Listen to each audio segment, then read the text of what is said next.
We're live. Welcome to the Cult of Cinema Special Gaming Edition. We're going to do some gaming videos during the month coming up in the month of August. I'm dropping this to Malcolm right now. I didn't know this part of it. We're going to do a video looking at the last three wrestling games because I want to, since the new era of my GM has come back in, I want to compare those three games. Oh! As a very special episode of the No Name Wrestling Podcast, we will be doing that. Welcome to Film Watcher. Just in case you're wondering what came out on Blu-ray. Here's many of the things that have been said so far. Let's see. Film Watcher says Malcolm's very handsome. Thank you. Malcolm's got the biggest balls in the business. Thank you. I agree. But what we're looking at today are the four main. We're not looking. People are going to wonder why we're not doing PC, and I think that we should mention why we're not doing PC. Well, I'm going to mention. All right. Do you mind if I take over from here for a second? We're not doing PC because the PC Master Race can go do one. Right? I'm telling you right now, if I see anybody on a PC, I'm going to take a piss on it. All right? So no PC talk here ever. Okay. It's consoles and the Steamdeck, which basically is basically a PC and a bloody PSP kind of thing. But we're going to deal with it. So screw PC Master Race. I take the biggest, smelliest dump on you in the toilet. You can get lost. We don't need you around here. Console supreme. I said what Aaron couldn't. It is, well, no, it is scary that they use the word master race like for that. Yes. But in all seriousness, it's because PC. How the hell do you compare?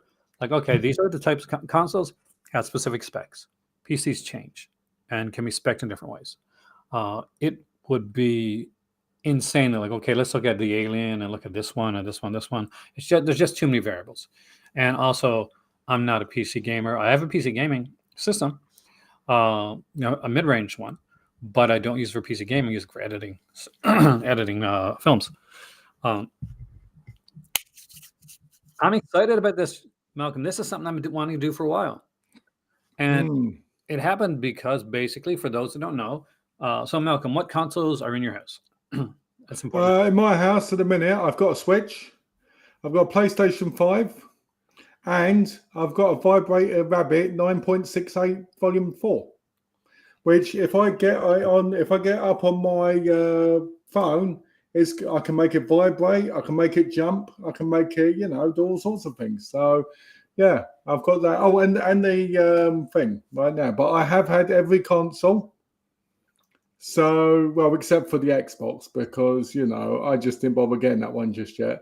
And I'll explain why later if you ask me. It's not because I don't want it. It's not because I think it's bad or anything. But, so I've basically got a PlayStation 5 and a Switch at the minute.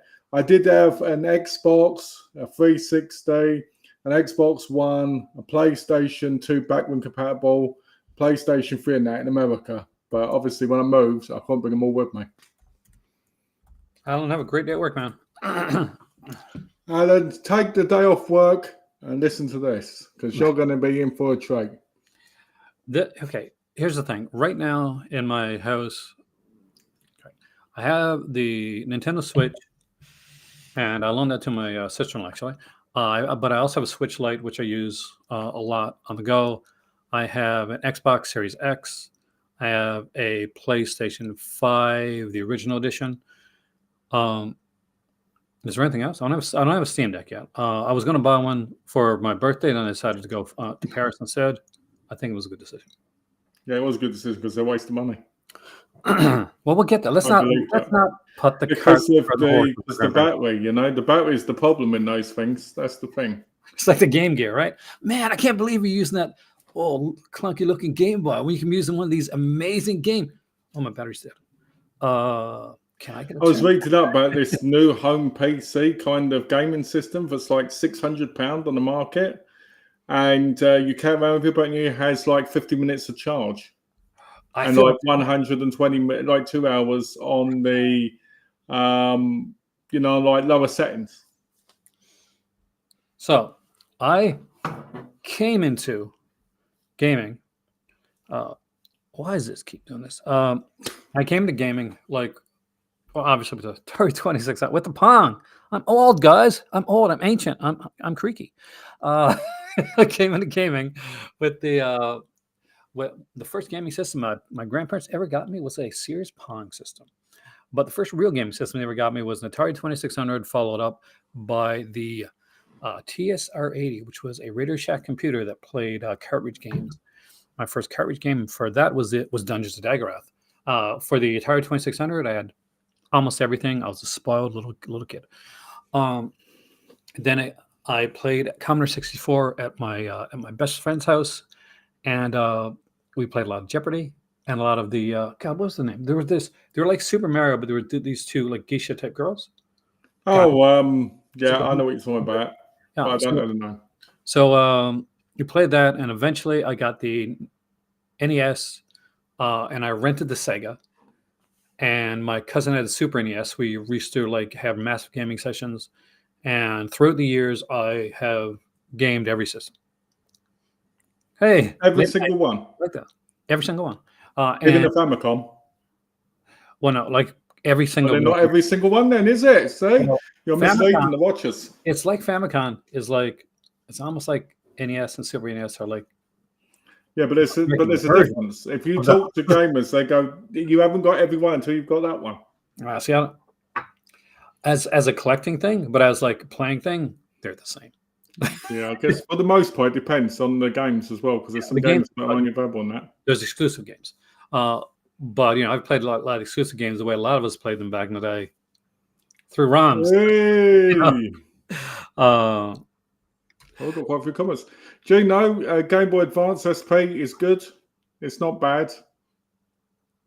That's not bad at all. Actually, if I got to ask you, the SP is the one that folds, right? No, I think isn't it? No, because there's the Game Boy Advance one, which is this one. The SP is the weird folded one. Yeah, the SP is the best of that iteration. It's the precursor to the DS, really. Yeah, it's the best of the Game Boy Advance ones. Because I have the Game Boy and the Game Boy Color, and I've got a Game Boy DSi and a Game Boy 3DS. Jeez, I got lots of systems. I was collecting all these. The original Xbox was amazing, Alex. I love Driver 3. It's got nothing on Driver 1, though. I really, really liked a lot of the early Xbox stuff, especially the exclusives and that. Empire was brilliant. I played a lot of. There was this game, and for the life of me, maybe you guys remember the name of this. It was sort of it was an action RPG game, and I think it might have called Sudeke or Sudeka or something like that. And you could have like a different, like all these different characters. It was almost kind of in a. It was slightly steampunkish, maybe, because you actually had weapons like that seemed almost, it wasn't a gun, but it was kind of like a magical type thing, and you swap out these different characters. It was exclusive to the Xbox. It was an early Xbox exclusive that I really, really enjoyed. But that being said, I've played them all. I had the Dreamcast as well. I don't have a Dreamcast now. This is one system that I don't have that I need to get again, because the Dreamcast is probably one of my favorite systems of all time. And I've never had, and this is one I'm very kind of embarrassed to say, I've never owned a Sega Saturn. And I've always wanted to own a Sega Saturn. But you said you've owned all the consoles. Except for the Sega Saturn. And the Famicom. Yeah. Well, Sega Saturn is actually a different console. So including that one. Oh, I'd love an updated Advanced SP, even if it was only 720p, for example. That was a lot of hotcakes. I agree, Alex, man. Well, if they bring back the whole retro thing where they kept trying to bring those type of things out, it'd probably work. I mean, the Nintendo 64 Classic, PlayStation Classic, that was a big disaster, if you ask me, unless people put the ROMs on. Not many games at all. I mean, like the Nintendo, the NES and SNES Classics were amazing. The only problem they were great in design, but they barely had any games on them. And yeah, they had the rare games on them to a degree, sure. But I still feel like they could have put more on them instead of what they did. Well, here's the thing. Look at what Nintendo did for those classics, those two classics they put out. I got them upstairs, by the way. Of course I do, right? And look at what Sony did for their PlayStation Classic Mini. What a piece of garbage junk that was. True. When we going to get the Dreamcast Classic? I just want a Dreamcast. What for me? Like I got the NES and Super NES Classic because they're fun, they're neat, they're conversation pieces. They're interesting. I got them fairly cheap, but I buy the systems. I've got a Super Nintendo. I've got an Atari 2600 in my house still right now. So, like, do you want a Dreamcast Classic? If it's cheap enough, maybe. But I'd rather buy a Dreamcast. And N64 Classics, what people wanted, Phil Mutcher. Yeah, NES, NES Classics, what was Malcolm meant. That's exactly what I meant. I just dreamed of the Nintendo 61. We did. I think we all did. The issue I had with the NES Classic, as opposed to the SNES Classic, was the wires for the controls were very short. You really had to sit in front of the TV for the NES. Yeah, NES. I hate those. I remember my cousin Raj was playing, I think it was the SNES one, and he's there. And he's playing one of the, I think Zelda or something. Anyway, it was whatever the game was, frustrated the hell out of me. All I heard was a stream of cursing. Oh dear. But I understand because I'm like, oh, I've been there. I know the last time that happened to me and Donna picked up Link's Awakening on the Switch, and we put it in, and I couldn't get past the first area. On Link's Awakening, I had no idea what I was supposed to be doing. Nothing, and I said, "This game sucks." All right. Now, in reality, it was probably just I didn't know how to play the game properly, obviously. But I said, "No, you know what? Get rid of this game. It's awful. I don't know why anyone likes this game." Did you play Zelda 3? Link to the Past? No, I've only ever played. I've only ever played one Zelda game. Breath of the Wild, right? Yeah. Yeah. Anybody that's only played Breath of the Wild are not going to be massive fans of that older school stuff. Link's Awakening, ties in with Breath of the Wild. No, sorry, with Link to the Past. So I played some Twilight Princess years ago, but not like because it was mine to play. Like I played it when someone else's a little bit in the middle of it. So Tamagotchi clears them all. My daughter, my oldest daughter. I have to give a shout out to my youngest daughter's boyfriend today, Chris, who it's his birthday. So happy birthday, Chris! Say happy birthday to Chris. He's a really nice guy. And how old is he today? I'm not good with age, man.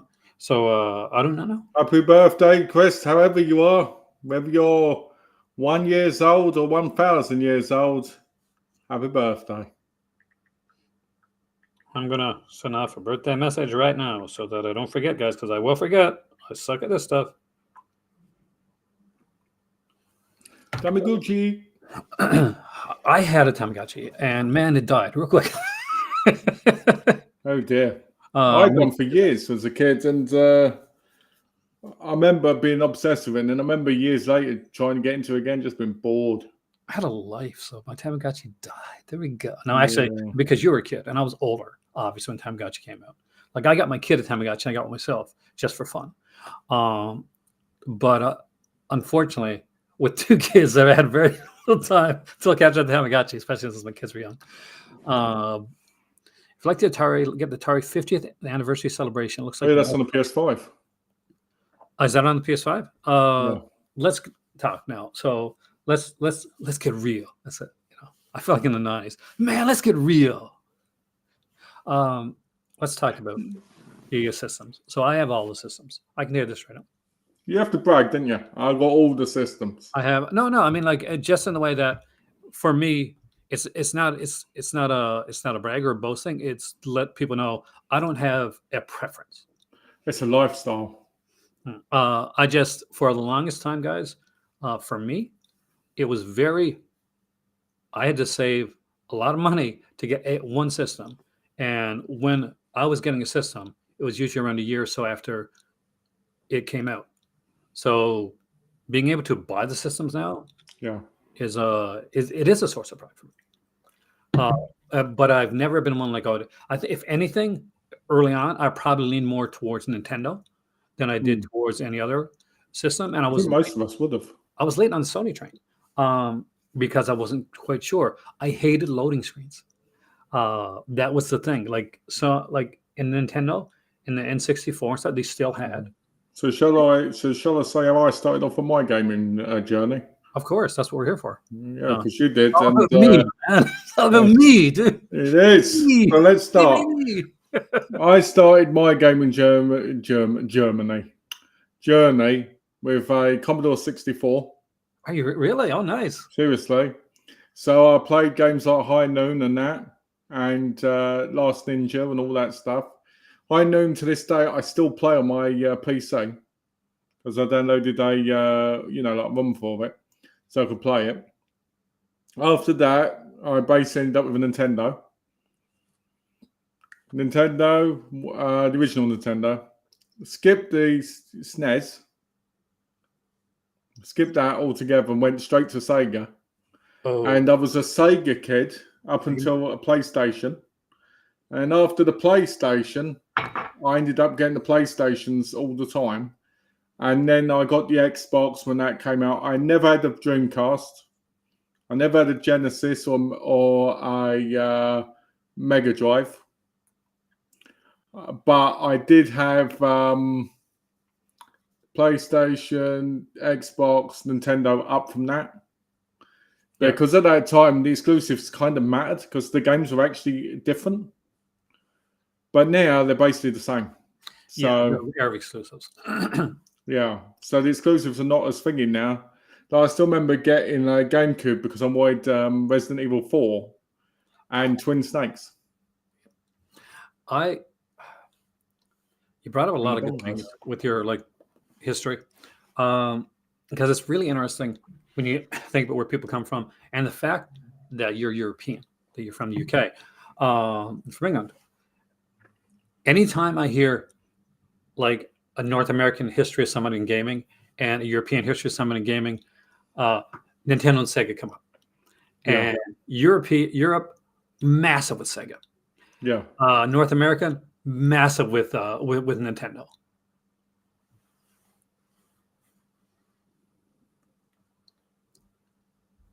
I agree. They are quite still actually now compared to the old days. I feel they've gotten lazy, and we'll get to that. So Sony's most innovative console, in my opinion, is the PlayStation 3. I think that although it was controversial when it came out, the price of it and all this type of stuff, that's when I felt they were really working hard to gain that momentum back because they lost it during the Xbox 360 days.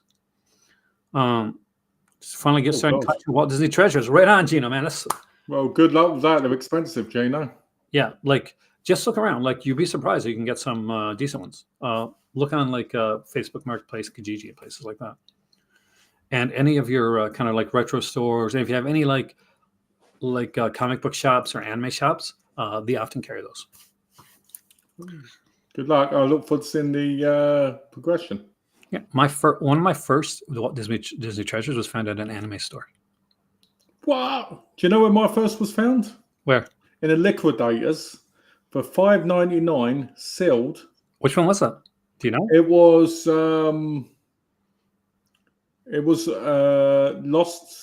Lost Space or something. Oh, Lost in Space one. Yeah, I know what you're talking about. Yeah, that's the one it was. Yeah, PS3 was a game changer. It really solidified Blu-ray as a dominant format in physical media. And as a channel here that talks a lot about physical media, this, there is a crossover, which we'll definitely get into. I found that the Xbox One was definitely superiorly underrated system because once you put it that second Xbox One, you could play 4Ks on it. And it is amazing that the company that created 4Ks could not play 4Ks on their system. Because if you bought a PS4 back in the day to play 4Ks, you were SOL. Astrobot's got a sequel coming out from Watcher. It's coming out on the PlayStation 5 this year. A lot of people were angry if it wasn't VR compatible. I'm glad it isn't, to be honest. Me too. That's the other thing we'll get into is how often that Sony gives up on their systems. I okay, we're going to go with the PlayStation 4. Okay, now remember we're doing PSVR and we're doing PS Vita, and we're all in. we're all in on the PSVR. We're all in on the PS Vita until we're not. Well, it's funny because I got the PSVR thinking, oh, you know what? This is going to be really game changing. It's really going to change my life in gaming. And I thought it was a big pile of turd. I like the PSVR. I'll disagree there. I think it's fantastic. Well, let me say why first. Let me say why first. Yeah. Because I put it on and I was like, this ain't close to my face. I'm looking in the distance. Right? Donna's looking at the screen. I'm looking at the distance. These motion control things might as well just be thrown out the window because I can still use the controller. And I just didn't feel invested in it. I just didn't feel like I was a part of it. And I hate when you haven't got any arms and you've just got hands. It feels stupid. The Move controllers were definitely a drawback. For me, I use the PSVR a lot of times, I'll be honest, to watch films and to watch 3D movies and stuff like that. And I found it really comfortable and really fun for like putting on in cinema mode and watching movies on. I remember watching like Spider-Man, Amazing Spider-Man, and watching House of Wax 3D version on PSVR because him was watching stuff on TV. And for me, that became really good. It was before we ended up getting like the second or third TV set. PSVR was really great for that. Ooh. Who much does not care for VR? A lot of people don't care for VR, man. I think, though, if you're going to buy VR, PlayStation is not the way to go. But we will do a separate video on that in the future if you like this. Hey. Apple VR does look good. I've seen it in action. It looks amazing. It's expensive. It's not VR. But for $3,000, it's a little bit pricey. And would you want to cover Blu-ray versus HD DVD? Yes, I do. I have some interesting conversations about that. Would you want to cover it with me? Yeah, I can cover it with you. So I've had both. When I first started, I didn't have a Blu-ray player. I had a HD DVD. So you had an Xbox 360 then, or did you just buy an HD? Yeah, it was on my Xbox 360. Did you have King Kong with it? I did. Everybody had King Kong with it. And what's crazy is as well, guys. I don't know about anywhere else in the world, but HD DVD is still the only platform, out of the Blu-ray and HD DVD and 4K to actually have the Sean Bean Hitcher on it. It never came out on Blu-ray. Oh, really? Yeah, it's never come out on Blu-ray. Well, it might have in America, but it didn't over here. I don't know if it did in North America either. I only ever had that one on DVD. It was not my favorite. I literally bought that one only because of Sean Bean. I love it. It's got Sophia Bush in it. Yeah, I forgot that. Yes, Sophia Bush. I've got to be honest. Every time I looked at her, I wanted to see her bush. She is so good. And one tree, all my words. I just wanted to grab hold of her. Those DVD covers got damaged along the way. We have to, and calm Malcolm down. For those that don't know, when Malcolm's in my videos here right now, in the description link down below, there's both mine and Malcolm's Buy Me a Coffee. If you ever want to donate to us, no pressure, but it's always going to be there. So that we're doing videos together. Our links should end it together. Yeah, so if you want to, you can.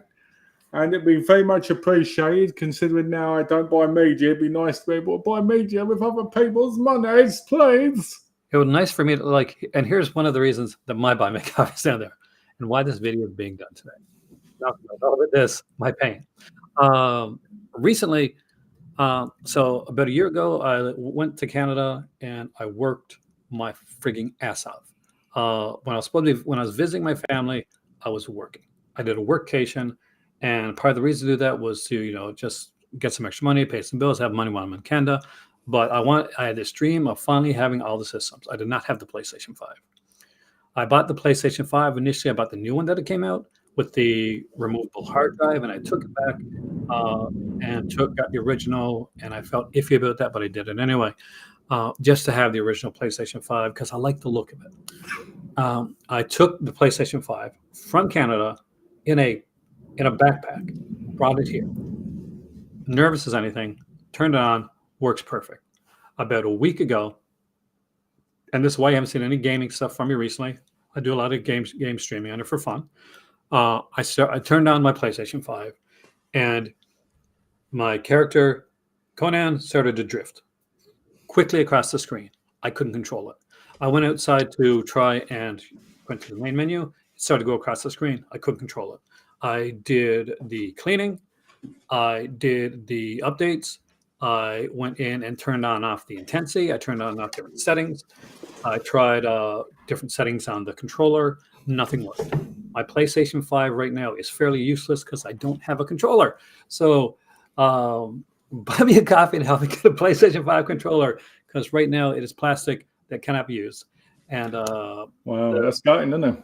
it is. And like, I got the new wrestling game. There's, DLC coming out. I cannot avail of it. And I went online and I found that stick drift. Like, if all the things that I use don't work, then you can send it in to Sony to get it fixed. Unfortunately, I bought mine in Canada and I live in Morocco, so I can't send it into Sony. So, and the one thing that's more expensive in Morocco than it is in anywhere else is electronics because of the import tax.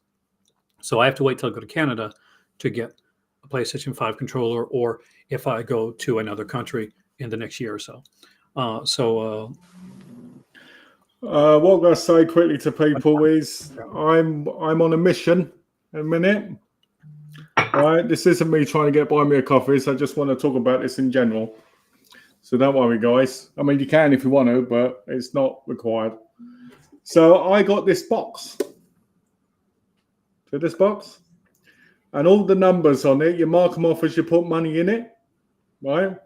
So, for instance, the first one I put a £5 in, and by the time I do all of these, I should have £10,000. So I did this as a challenge to myself, because I was like, if I put stuff in it, then I won't have to, and I can see myself growing.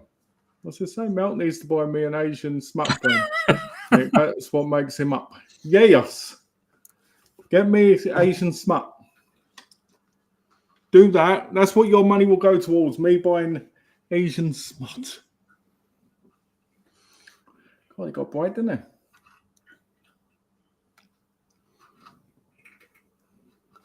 But it's a good idea, like to save like that. The box is cool, by the way.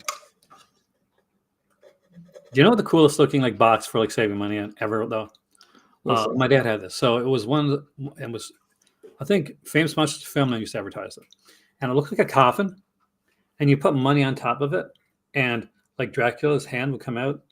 And I remember them. My nan had them as a kid with a toilet with a ghoul hand that used to come out and take it. And I used to sit there for hours as a kid, obsessing over that. Those are so cool. They were cool. Such cool things. Our parents had such cool things, Malcolm. They did. Now we don't. We have all this cardboard and wooden junk. Because nobody trusts wood. I feel so old, like talking like it's like old men like shouting at clouds. No, things nowadays aren't made to last the way they were back in the early days. But what we wanted to do today, this is a lead in, is we wanted to look at the different systems and really see which system is the best bang for your buck. 4 years in, both the Xbox and the PlayStation 5 came out in November of 2020. I did have to look that up. That's crazy. So Xbox came out a couple days after the PlayStation, actually. I remember when the PlayStation 5 was announced, they said they were going to start their pre-order links the next day. And I was like, that's fantastic. Okay, that's what I'm going to get for Christmas. And what happened then is, you know what happened then, Malcolm? What happened?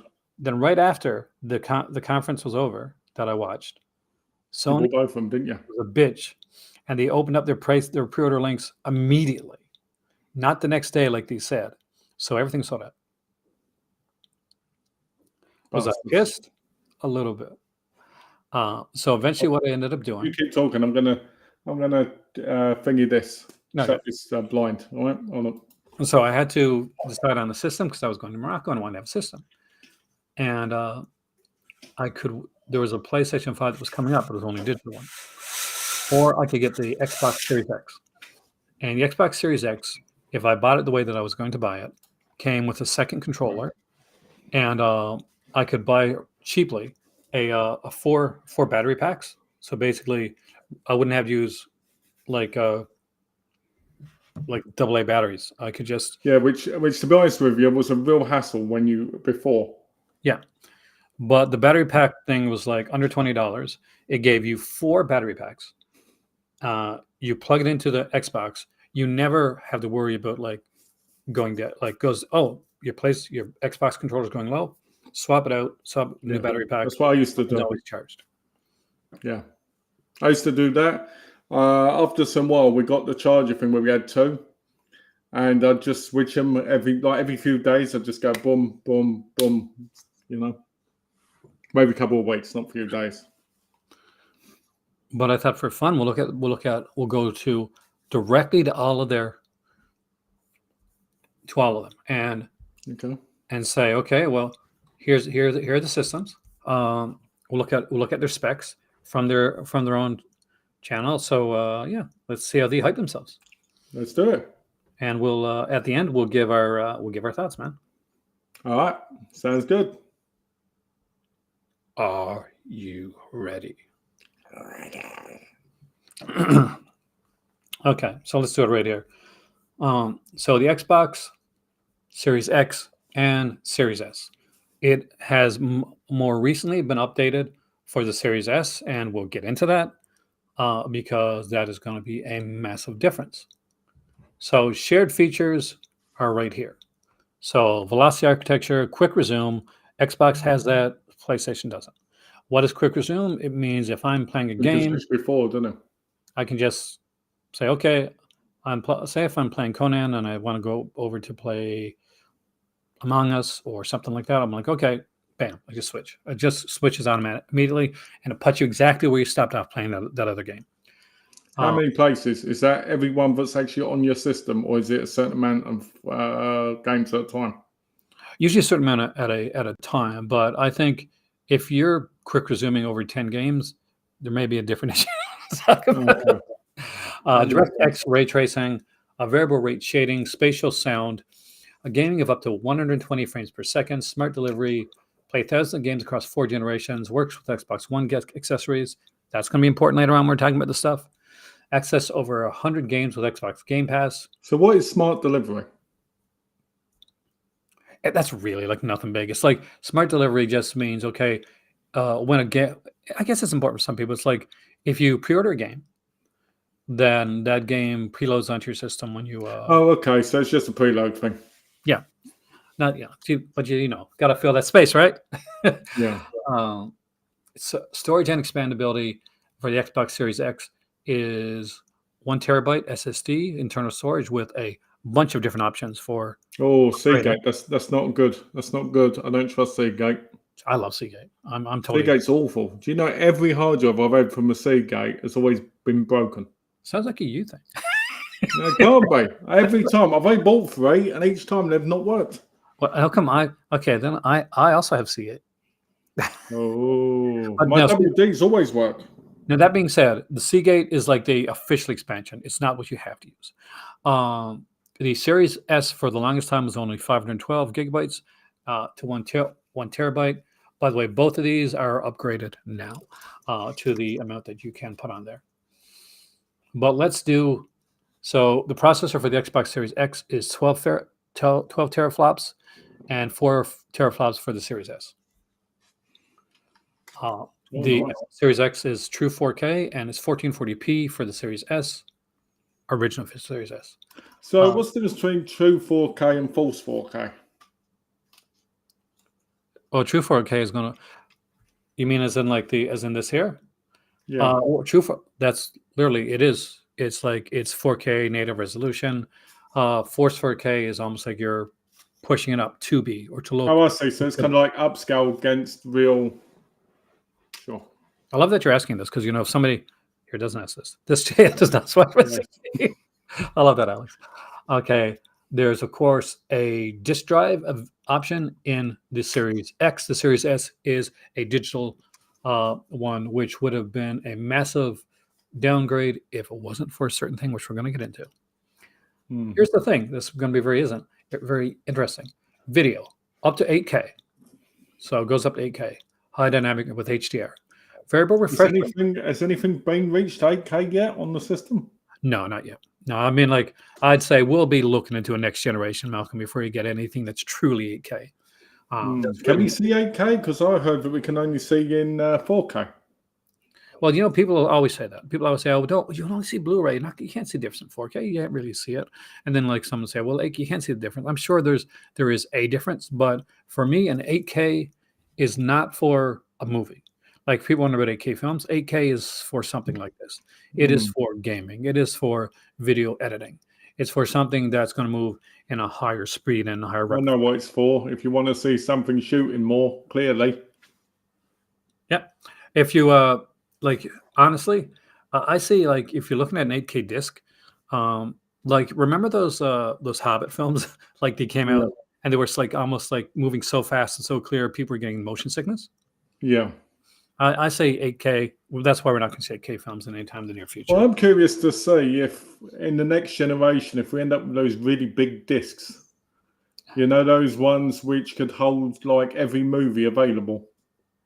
I don't think so. I mean, like, just because of the fact that, like, Sony, for instance, right now have moved away from doing this type of stuff. Sony is pushing hard on other ways. Now, that being said, discs are being done by different countries. They're not normally made by some of the bigger studio systems right now, and that's what's going to. I think unlike most, I mean, a lot of these countries are struggling, but I think the best country for media at the minute has to be Australia. You mean like for buying physical media? For like for like Sony, Disney, you know, all those companies working with them. Well, yeah, because Australia's never had a bad thing happen with them.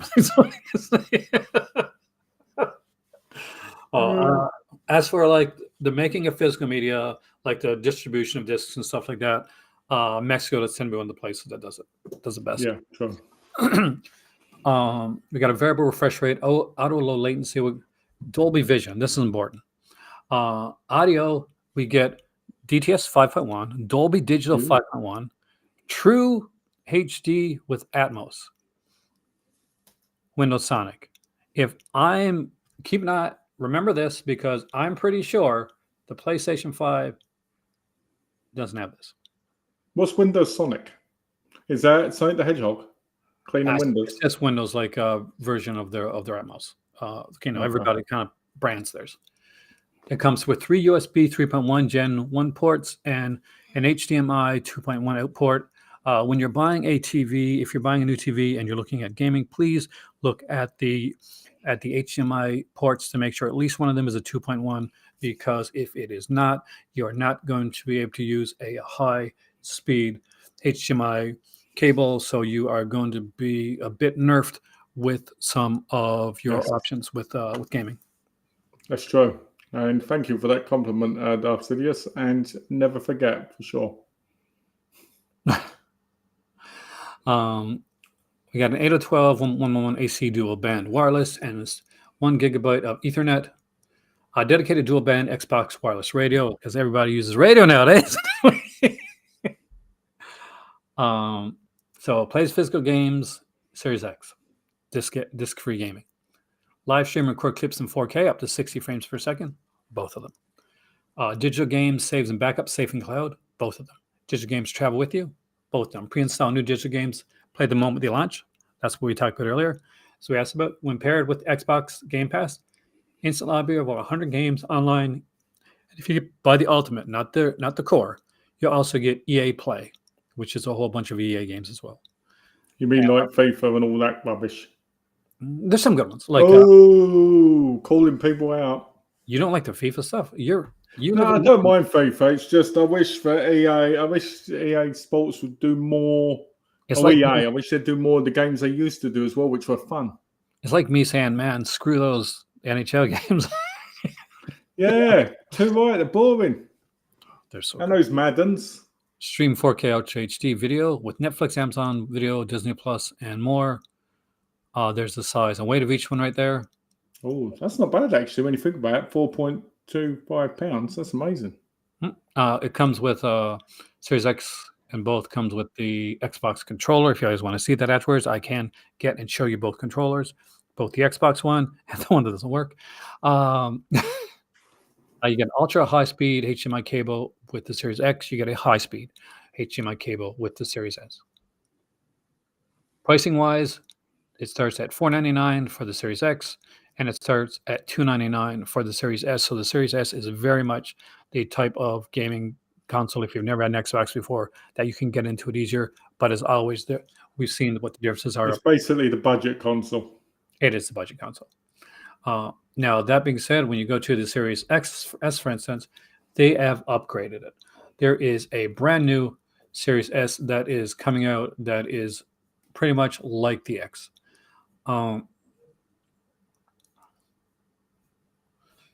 Dolby Vision Atmos. Xbox Series X and S are the first game consoles to support gaming in Dolby Vision and Dolby Atmos, which enhances gameplay with both full spectrum visuals and immersive audio. Like, let that sink in for a second, guys.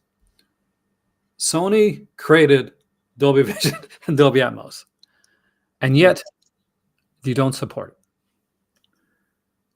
And they probably will now on the Pro, but they're announcing soon. But that's long. We shouldn't have to wait to get a Pro or pay more extra money for what their competition is doing out of the gate. Disgusting. This will probably be one of the biggest factors for me and for a lot of people when it comes to this generation of gaming. Game Pass. That's been king, guys. Instant Pass. Game Pass is as revolutionary for gaming and gaming consoles as Xbox Live was. In the way that it, one, changes the way that we look at gaming, and it changes the whole idea behind it.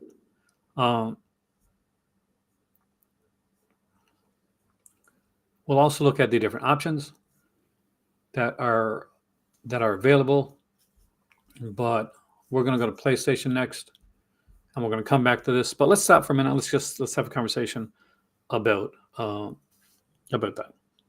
All right. For what we've seen.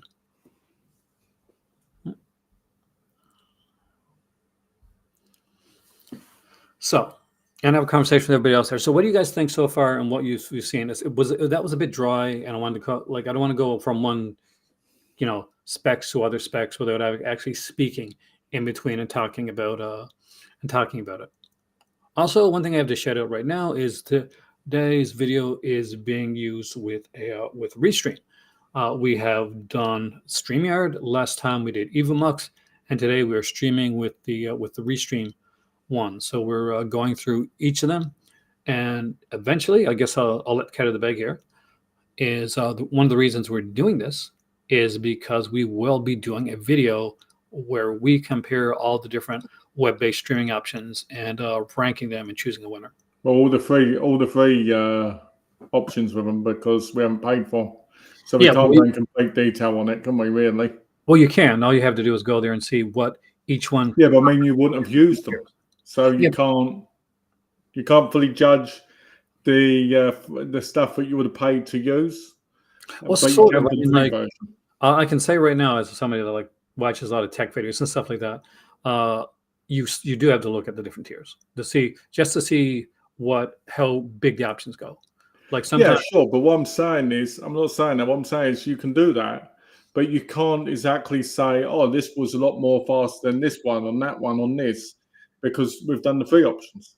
Yeah, but you're not. When you're comparing the different tiers, you're not comparing, okay, how this worked. You're not comparing, okay, this overlay is this overlay. You're comparing what options are available for each one. All right, well, if you want to do it, well, if that's the way you think that works, and that's the way you think it works, but I think it's a little bit different. That's the way that's what tech reviewers do. But all right, don't listen to me. At this time, no. Well, I would have paid for more if you'd let me. No, I mean, it's not. I cannot say it. It's very much appreciated, but it's not something that's needed for what we're doing. We'll talk about it more afterwards, though. But let's get into this. Mike, I have a question that I kind of want to What's the question? put up there. Is like let's actually put it up there.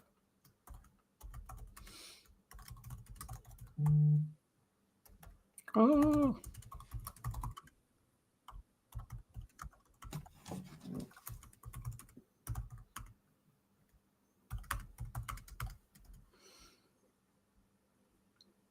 So,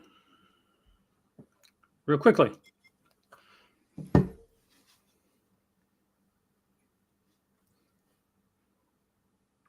So what's your thoughts on the Xbox, and which would you buy, guys, between the X and the S that is there right there right now? Which would be more, if you're going to, not saying like, okay, I wouldn't buy either, but let's just say you're buying one. Like that's like whether you're a Sony person or a Nintendo person or an Xbox person, somebody gives you the money and says, hey, here's the money to buy an Xbox console. This is what you have to do. But which one do you want? I'm going to go buy one for you, the X or the S, and which version would you choose? Malcolm, I'll let you start, actually. Which one would you choose? Well, because I've always believed if you're going to go in with it, you're going to get what you're going to get the best console if you're going to pay. For me, anyway, I'd pick the X because I'd want to have that super fast connection, because the other one was high speed. I'd want to have the disc version. No, the S has a disc in it, this version as well. The X has a disc version, the S doesn't. The S is digital. Okay, S is digital. So yeah, I always go with the X then, because I've always wanted to be able to play the games and then trade them in if I was going to do that. But at the same time, I probably could get the digital version maybe in the future later on, because the games are on the digital for the most part. So I don't think you're losing either side. I think it just depends on how much of a gamer you are and what you see yourself wanting. Like if you want digital, get the digital. But I'd go with the X. Do you think, like to put it to you, in all seriousness, that Game Pass will make a difference for people here, though? If you're like, say you're a gamer and you can get like and it doesn't matter that the specs are nerfed a little bit, like for what you're playing is okay. If you're going to be like me and you were usually physical media guys. Okay. I'd go more digital gaming than you do, like out of the two of us, I think. But do you think that because of what Game Pass offers, because you're getting Call of Duty day one, because you're getting Gears of War day one, because they're not dealt so much with the exclusivity aspect of it, where they are paying rights for different companies to put things out in day one, and they're actually buying studios, and they're putting everything onto Game Pass, for instance, that it could be beneficial for some people to save some money and use a little bit of that extra money to buy Game Pass. I think so. I think, you think about it, if you're buying the digital version and you realize, hey, look, I'm saving, let's say $200 or 150 quid, whatnot, you could pay for like a year or so, couldn't you? A Game Pass, really. So, yeah, I think it would. I mean, and if you take casual players into consideration, like people that play games, but they don't play all the big games immediately when they come out, which is a mug's game nowadays, really, because of how quick they drop. I can say that myself because I've done it so many times. When I bought a new game and it's dropped before I've even got to it, I would say, yeah, that's a better system for people that are more casual, like, you know what, I'm going to play it when I've got the time. I'm not going to be playing hardcore gaming. I think that's what Pass was, because eventually you do get titles on there, even the ones you don't think you would. And you get a nice amount of indie. You get the backward compatibility games coming on every month. But just like PlayStation Plus, they also take stuff off. So depending on who you are, depends on how you feel about it. Compared to owning it in your hand and putting it in the disc. Exactly. Like let's say I want to play Jade Empire and it's on Game Pass, and I've played it for, let's say, 60 hours, and then, oh look, it's been taken off. It's going to bug me a bit. And for me, like when I had the Xbox Game Pass, and I did have that for a nice bit. One things I noticed is I could play day one games that you had to pay for on Sony. So when Texas Chainsaw Massacre came out, for instance, the day that came out, you could pay $70 to pay it on Sony, or you could play it free on Game Pass. Day one, the second that the game came out, I was able to go in and play Texas Chainsaw Massacre. I'm not sure if did you buy that one after? Or? No, I didn't end up with it. I didn't end up playing it because I had no one to play with. So yeah, that's the thing. There's a barrier too, like of the fact like we're on different systems and that wasn't like cross-gen. But also there's a difference in like I could go to Game Pass and turn it on. It wouldn't cost me nothing to play Texas Chainsaw Massacre. Yeah, an $80 barrier. Yeah, that's true. So it makes complete sense with actually gives you more lifetime compatibility options. Well, S seems a bit more limited. Looks like a cheap audio speaker in comparison. You know what it looks like, didn't you? I don't know if anyone remembers the disabled console controller. That's what it looks like. You know, where they put the hand and that on it. Yeah. I would buy the X. Obviously, we know I got the X. So that was not that's why I wanted you to go first, because there's no big surprise there. I own the X. I own the X because I wanted a physical media option available for me. I wanted something that I could play like films on when I wanted to. That being said, please, like if you're going to buy a lot of Dolby Vision movies, please understand that although the Xbox Series X and the PlayStation 5 both play 4K physical media discs, neither of them support Dolby Vision. They support HDR. HDR. Well, that's what happened to me. That's what happened to me. Sorry to cut you off there, but I got the PlayStation 5 and I went, oh, I'm watching 4Ks on it. And then I watched something that said no Dolby Vision. So then I had to go out and buy a £499 4K player to be able to watch it in Dolby Vision. And the difference between them is mental. Yeah, I had to do the same thing. Now, that being said, I do tend to put on, not all my discs have Dolby Vision. A lot of the UK stuff doesn't. So I do watch movies on my Xbox Series X, and I do watch movies on my PlayStation. I do think that's a bit weird. I do think it's a bit weird. Kino releases Dolby Vision, right? And you can get those 4K discs pretty cheap if you wait for the sales. Definitely. Yeah, over here, most of the titles that come out do not have Dolby Vision. It makes no sense. HDR 10 and 10 Plus is way more supported in Europe. I do personally think, this is my personal preference, and I think this will make for a good video. By the way, let's start a series of versus videos, Malcolm. Let's do it. That Dolby Vision is superior in many ways, but we'll go over it some in a separate video. I was held at gunpoint by my wife. That's right. She said to me, Yeah. She said, "Do you feel lucky, punk? That You better buy that player else." She was like, "You better buy. Yeah, I you need better to buy that else." Yeah. I need Actually, those I'll tell you what happened. I bought a cheap Blu-ray, a 4K player, and it broke, right? And I couldn't get a replacement for it. And I said to Don, I said, look, if I'm going to replace it, I'm going to replace it with a good one. So we looked into it. I paid basically 500 quid for it. Same with the TV. You know, Donna surprised me with that one because we were looking for a TV for ages. Actually, Alex was helping with that, and Donna surprised me because she said, "Oh, let's get the Bravia, 4K TV," because she saw it in the store originally. That was my first flat screen TV. It was a Sony Bravia. HDR 10 Plus should be the future. I think the future should be HDR 11 Plus, because I think it's going to go up like Windows. You know where they do the updates, Windows 7, Windows 8. Let's skip 9 and go straight to 10. I think HDR is going to get to this point of Dolby Vision anyway, like in all honesty. It's a question for you. All right, it's a question for you because you're the tech guy. All right, on this stuff, I mean. All right. To an extent, yeah. Let me ask you this. Why don't we have firmware anymore? I was anti-firmware to an extent. Because it was annoying. It was really annoying at one point. Because I'll be honest, I'll be blunt. I I modded things, and firmware would often like boot my mods, so I would never like maybe yeah, firmware update. that's what they say. Never update stuff Yeah. because yeah. Like for instance, here's a gaming example for you, the PSP. So the original PSP, you could like mod it, and you could load in like a whole bunch of ROMs for different systems. You could play all this different stuff in there. Not saying I did, but let's just say my evil twin modded a PlayStation Plus, a PSP, and put PlayStation Portable, and actually put a whole bunch of games on there from different systems.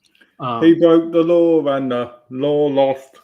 So my evil twin did that, but the later version of the PlayStation Portable, with an update, disabled the ability to mod, and it made it really hard for workarounds. So you had to really check. My shirt's coming undone here, guys. Oh, he's trying to flash. OnlyFans. He's trying to flash those pecs. Yes, my pecs are hidden behind my padding. Pecs behind padding. That's why. Pecs behind padding. That was a great question. That was a great question, Malcolm. Thank you. I'm gonna say one other thing too, by the way.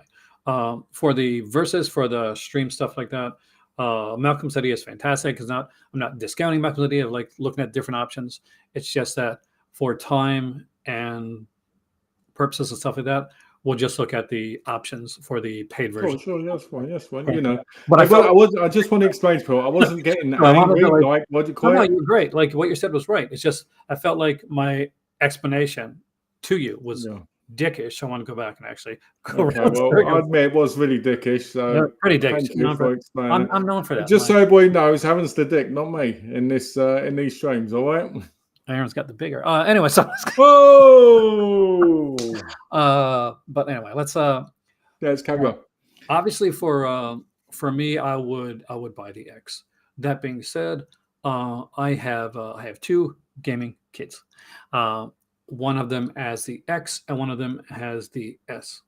They have an X they live in a big condo, and the X is on the main TV, and the S is in the bedroom TV for one of the couples, so that they can. So because my oldest daughter will game in the living room pretty much all the time because she works a lot. She works at a bank, and she does when she comes home she games, or if she's working from home, for instance, once she's finished, she'll come out and she'll out of her office and likes a game, get that stress working at a bank, right?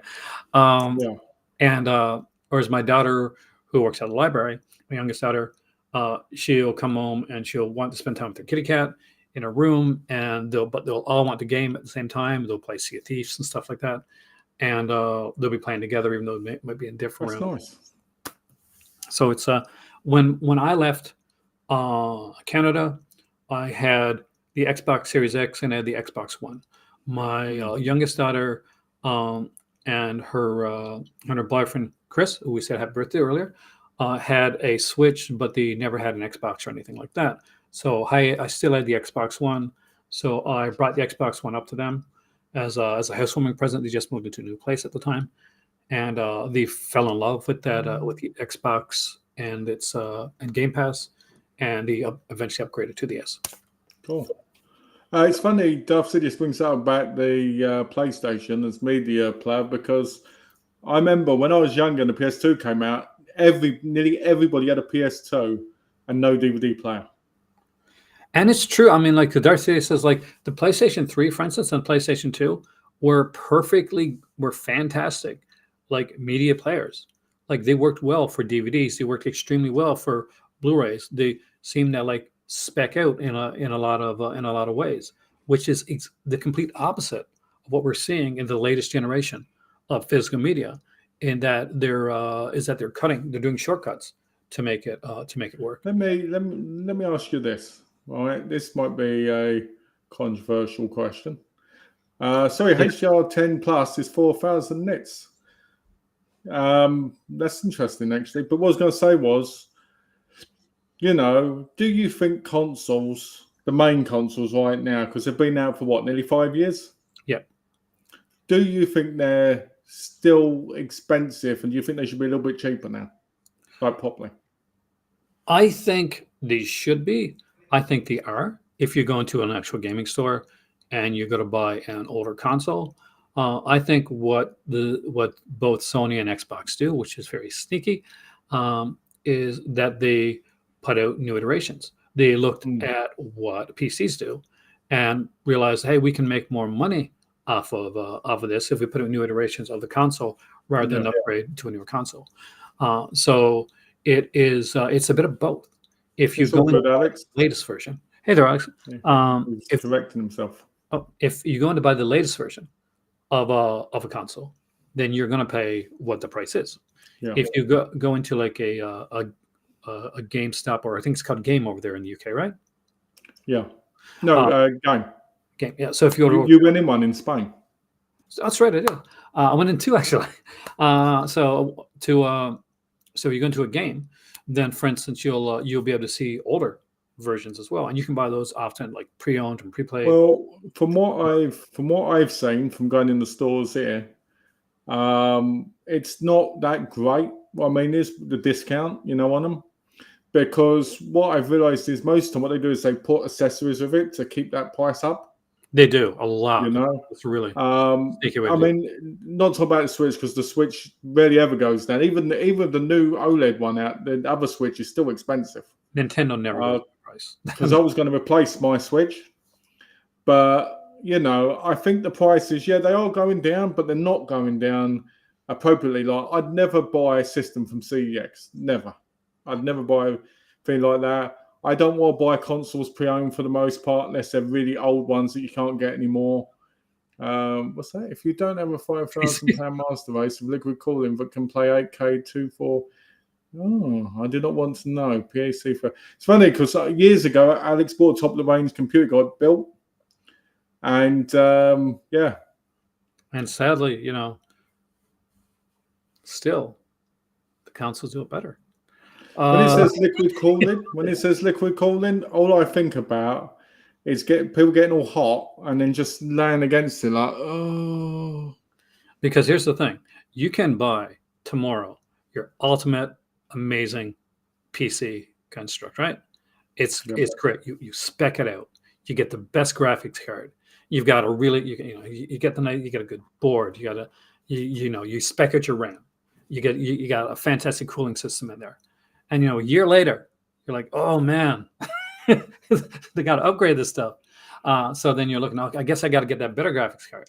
So you never master race it, because you're always like switching things out. I think if someone's lucky enough, it can be 3 years if you're not going completely top end. 100%. You know what I mean? I'm joking. Like, for instance, if you went from let's say GTA 4 to then GTA 6, you're gonna have issues, aren't you?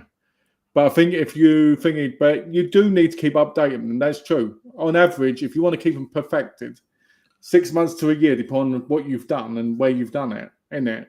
But you can play good games still. It just slowly gets, like, I can't imagine.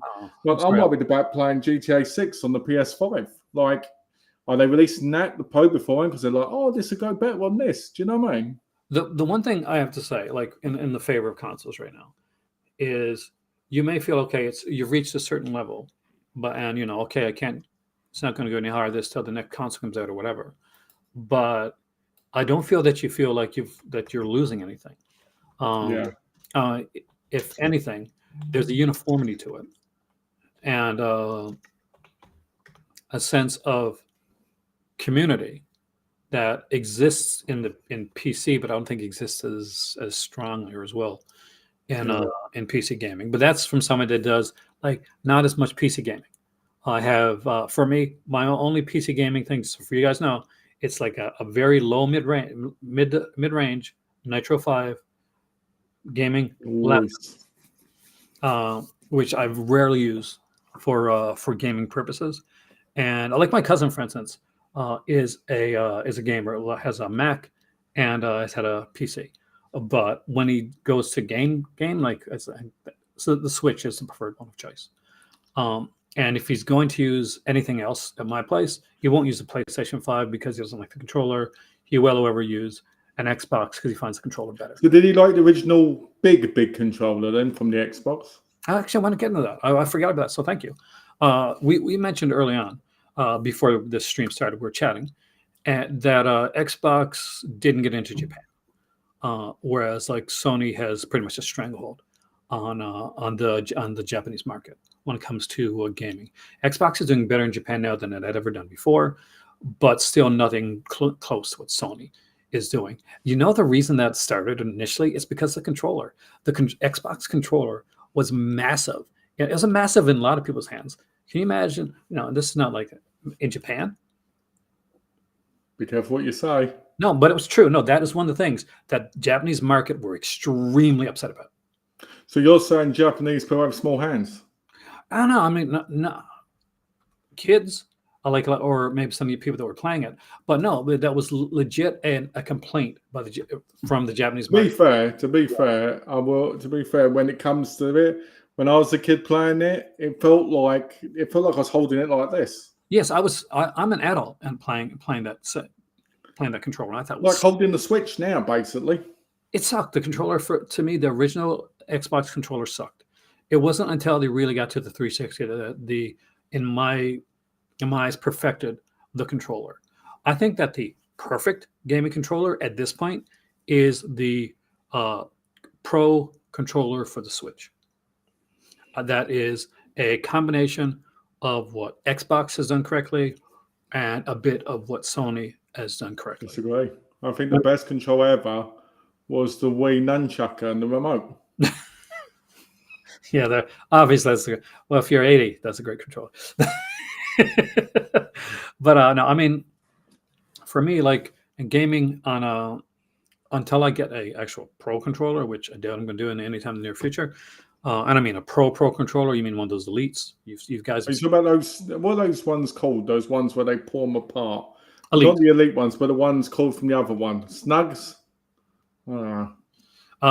Well, for Xbox, it's the Xbox Elite, and Sony has like a similar name towards it, and they're like $200 and up controllers. I'm going to tell people this, guys. When they say you can adapt it to make the triggers quicker and all this, my words to that is get good, because I can kill anybody with a normal controller with one hand. I have friends that were not big gamers that played games, whether it be like a PUBG or the and all that stuff. Yeah, and where that became the time they went and bought one of those controllers. I had a friend who played Dead by Daylight, right? And he was so obsessed with it that he would literally torment the killers in the game over and over again by running around, yelling at them. And I'd just be sitting there going, what's he doing? That's when you mute them. Like I mute so often. Like I used to play Call of Duty a lot. And if there's ever a game where you hit the mute button on people, it's Call of Duty. Hey, Zammy, welcome, man. Zammy! We've got a whammy here with Zammy.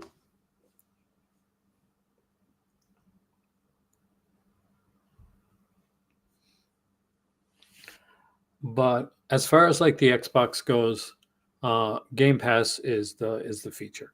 If you're buying an Xbox, 9 chances out of 10, you're buying it because you've been impressed by Game Pass.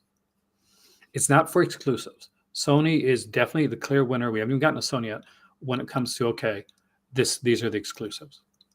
But if you're I'm just going to add something in here just because I want to get this in while you're saying this, and this goes with it. I think if you've got kids and you want an easy way to get them lots of games without actually having to spend a fortune, the Xbox is the way to go because you've got the Game Pass, right? So there's unlimited options there. There's things like My Little Pony, which, by the way, guys, is a great game. I suggest that game. Everybody play it. Baby Shark, another great game. Play that, right? Baby Shark, right?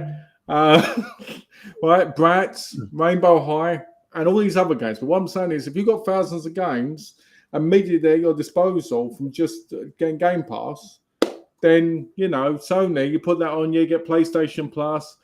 It's not the same because you've got to do these different tiers, haven't you? But with Plus, if you want to play on your PC and you've got kids and you want to, let's say someone's played the latest Gears of War, right? They can play that while their kids play in, My Little Pony. It's great. I mean, like the I guess we'll dive into this a little bit now. The breadth of gaming options for the Xbox Game Pass compared to the PlayStation Plus, even at the maxed out one, which is extremely Yeah. expensive. And Game Pass even went up recently, by the way, just so people know. £1. Always do when it's £1 for a month. But it's like, but you can buy the core Game Pass and still get like a whole ton of stuff. You have to really, pimp out when it comes to PlayStation to get. Hold on, did you say pimp out? Because I've got to say the song "Pimpin' Ain't Easy," man. Remember from WrestleMania? There you go.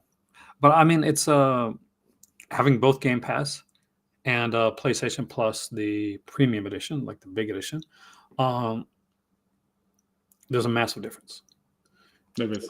The gameplay, the breadth, and the amount of games, the options are much better with Game Pass. And the streaming is a lot more fluid on Xbox than it is on the PlayStation. I'm gonna tell So you that. much more fluid. Oh my god! Oh my god! That's one thing I found out really, really quickly. By the way, I love my PlayStation 5. Don't get me wrong. There's a lot of things that are fantastic about it.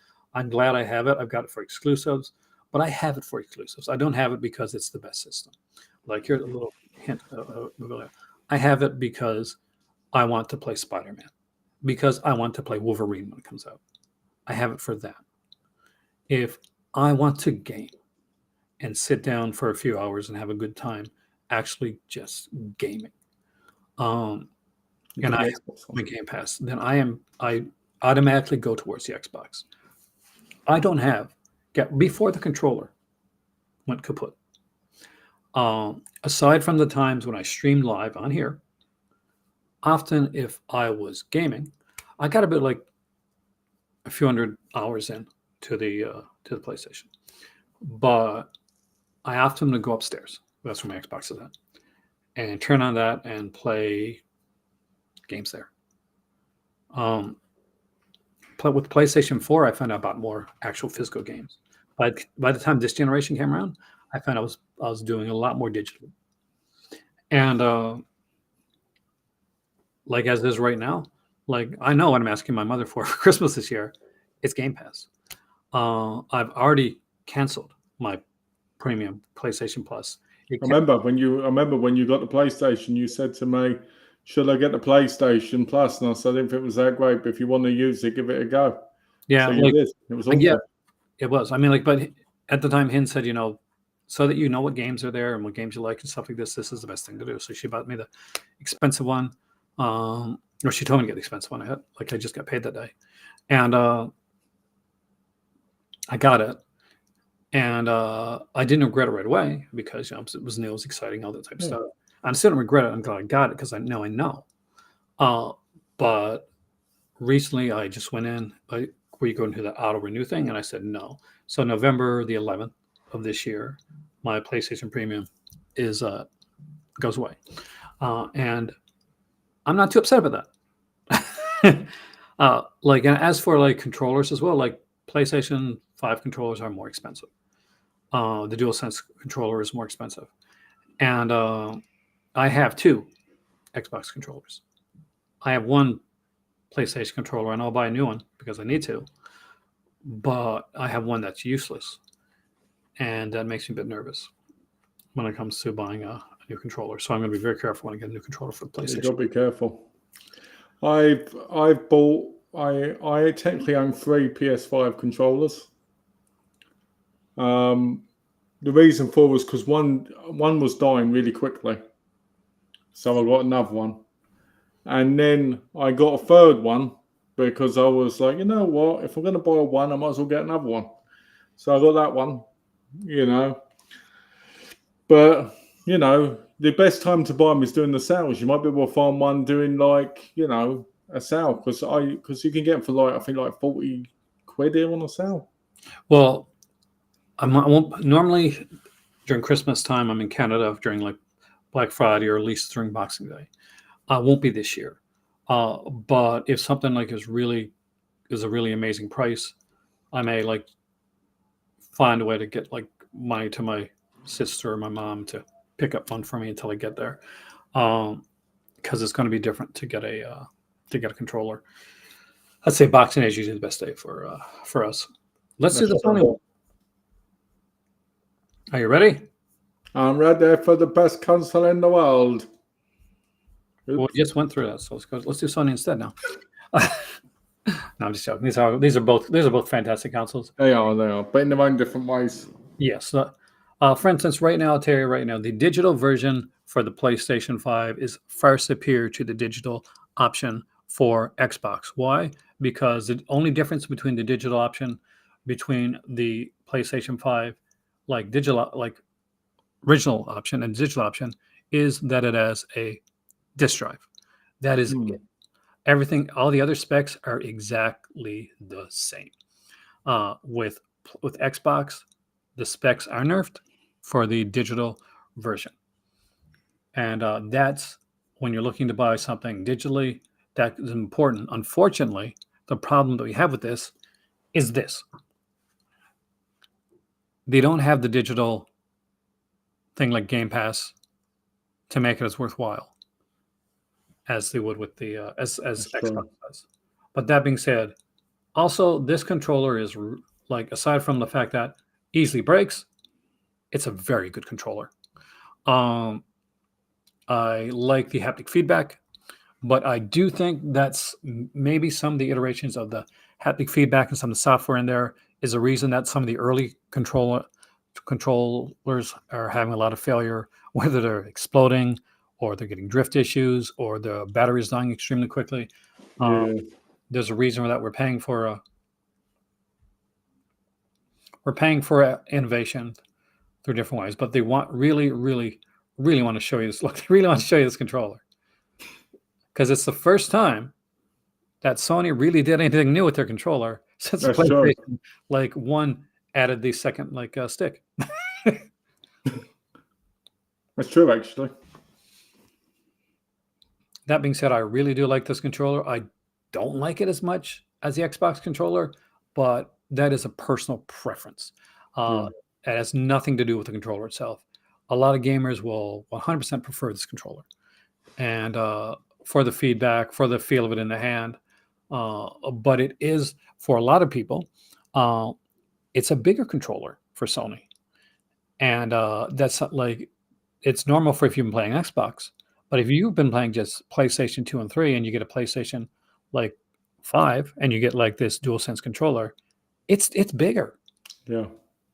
For me, that's a positive. I do think their VR2, which I do not have, so I can't give you any aside from playing it in a store, I can't give you any real serious hands-on for this. I don't know if you have it or not, but no. I don't know. I don't know if I will, but maybe when it goes down. When I bought the PlayStation 5, Malcolm, I went to the store the next day. I said, maybe I'll get the VR2 to go along with it. I have the whole system. And then I looked at the VR2, and it costs more than the PlayStation 5 did. Did you know that? Crazy. No, I didn't, but that's crazy. The VR2 was $100 more expensive than the PlayStation 5. I don't know if it's lowered since then, but right now it looks like it's the same price. Look at that, $499. Well, it's probably the same price through Sony because they're always more expensive and they're going directly through them. Yeah, but I was in GameStop, man, where it's cheaper. And nothing was added in, so this wasn't like one of those things where they bundled things together. This was just core. Well, it didn't even have the games with it.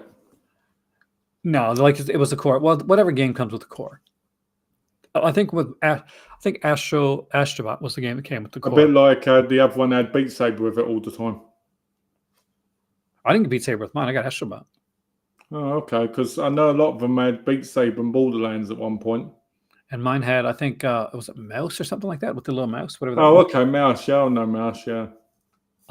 They've got some really nice headsets for Sony. Oh, you know what? I was tempted to buy the earbuds at one point, but I looked into them and I was like, God, the price of them. Yeah, Sony has branded things in the Apple way, in that they've put the Sony name on it, and it's gotten way more expensive. Yeah, a hand more like, in my view. So they want to make it seem like an elite system by giving elite pricing. That being said, when we look at the system itself, One, I personally, some people don't. Look, it's not even showing up. Look. Look at that. Look at that. Look, see. Sony, you Hey, they're telling you the truth. It's not good. got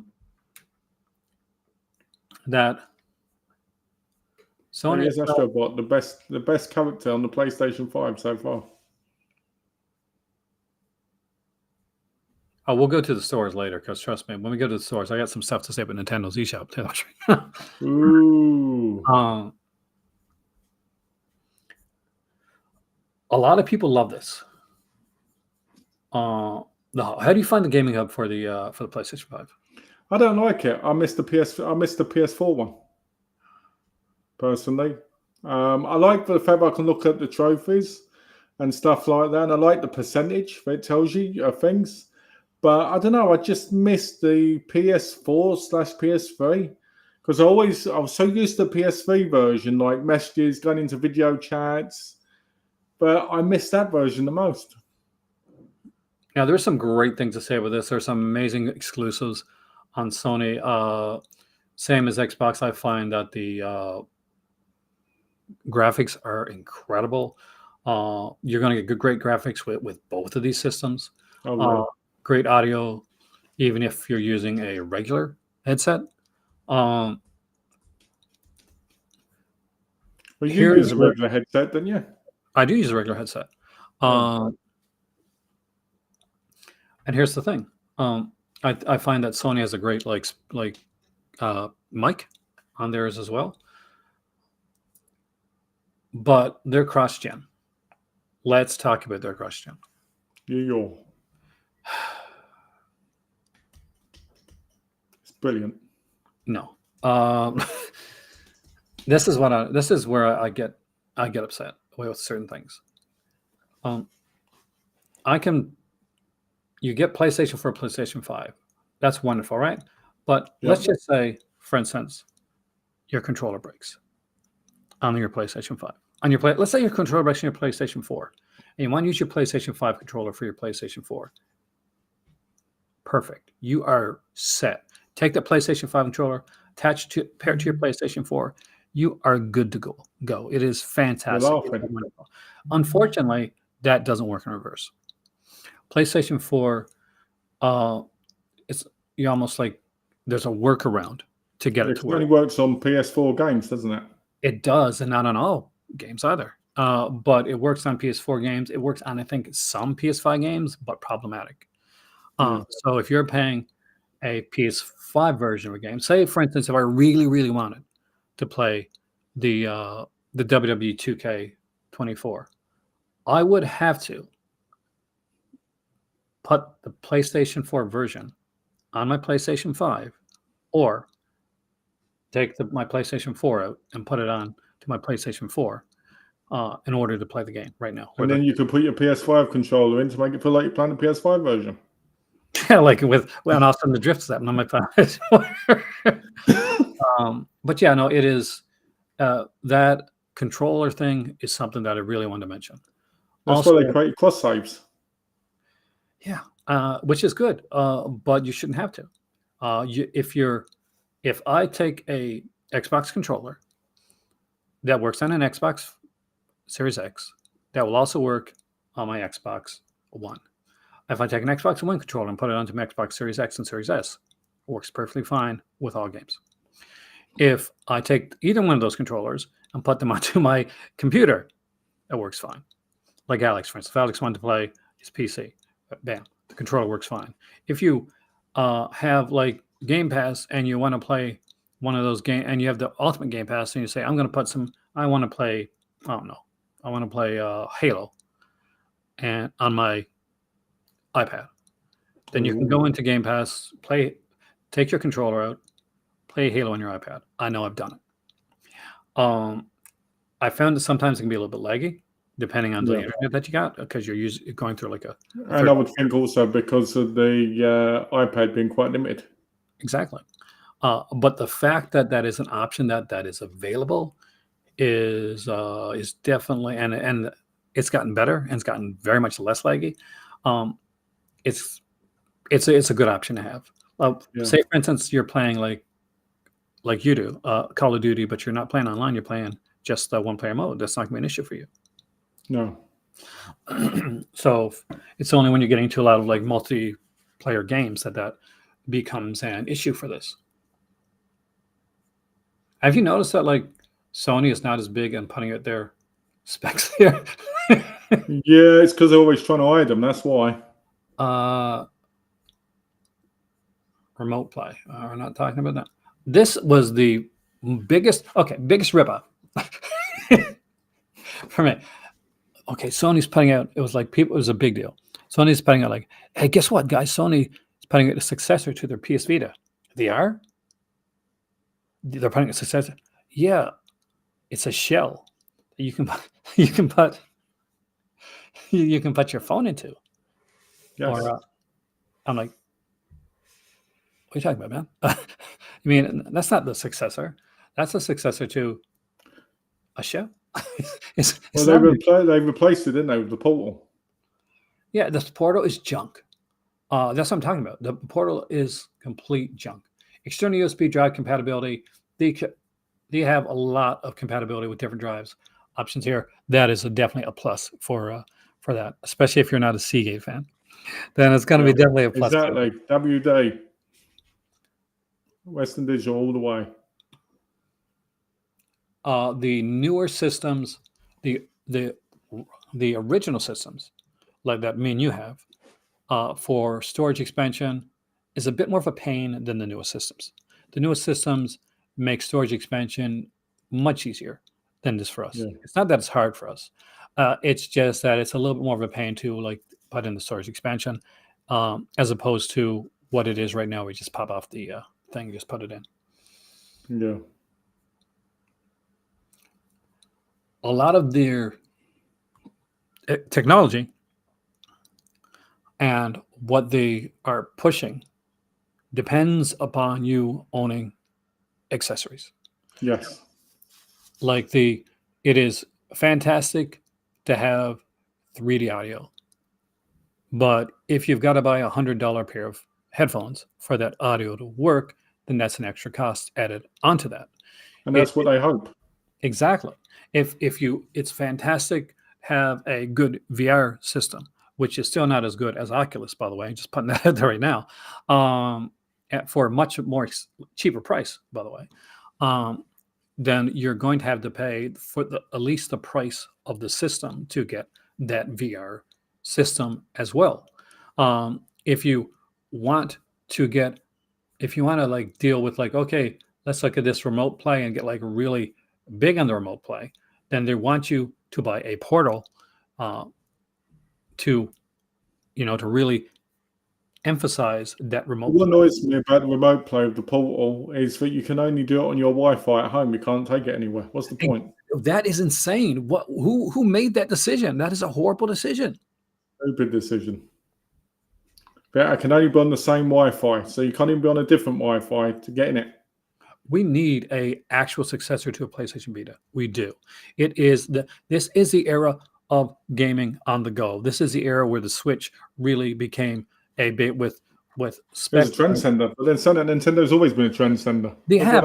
They don't look at like, okay, how shiny can our graphics be? How good can our sound be? They look at how can we really like make a connection with the players? How good can our games be? How much more accessible and how many more people can we bring in? Where both Sony and Xbox too will get to this point of wanting to really dive into the hardcore gamers, sometimes at the loss of casuals, which Xbox is starting to get away from, and I actually like that. It's this kind of eliteness and real gamer snobbery that makes Nintendo actually do a better job when it comes to stuff like this, because they're innovating. Well, they're just pushing forward with more of the same. Xbox and Sony are trying to be more PC, when Nintendo is trying to be for people that actually like the game. So when you look at what hardcore gamers are, like real hardcore gamers, and like, yeah, hardcore gamers have played Splatoon. They played games like that because that's when you're looking at Revolution, right? Yeah, That's but if they play Splatoon, that means they're in multiplayer games. well, yeah, no, it doesn't have to be Splatoon. It was just like for an example, You mean those type? I get what you mean. Breath of the Wild, for instance, which is not a multiplayer game, so we'll go with Breath of the Wild. But they'll have played games like that, and those games have become revolutionary. It now is the thing where, okay, why is remote play being pushed so much right now? Because the Switch has been so successful with that. Why does the Steam Deck even exist? Because the Switch was so successful. Do you think like remotely that anybody would be looking at like a Steam Deck or even making portable gaming if Nintendo hadn't like really done this? And this was happening in the last generation as well. Last generation, Nintendo did their motion controls. What happened eventually? Well, Sony did the move. Yeah, Sony took them, didn't they? And then Xbox did the Kinect. Exactly. And in some ways, I say the Kinect was probably the best out of the three of those. But it didn't matter because Nintendo had already innovated it and had utilized it in all their gaming, whereas it seemed like an afterthought for the other companies. It was just a way to play a little bit of catch up. Yeah, exactly. In case people wonder what that noise is, that's jets going over my house. So if I mute, you know why. That's because they're filming Top Gun 3 where we're at right now. Top Gun 3. Imagine if it was, and that was the lead. Well, that's my thought on that. Now, what I want to ask right now, because I think this is going to be an important one, is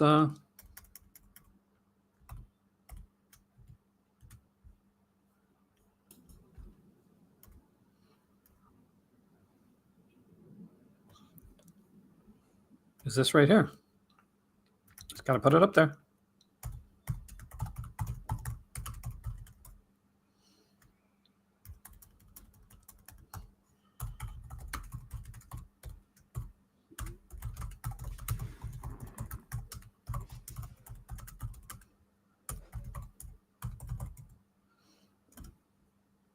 I agree with you, Alex. I think the PS Vita was a few years too early because I think it was really ahead of its time. I think that the PS Vita, I think that's why the PS Vita is still so popular, the JRPG community. There we go. What are your thoughts on the PS5 and the different versions and accessories?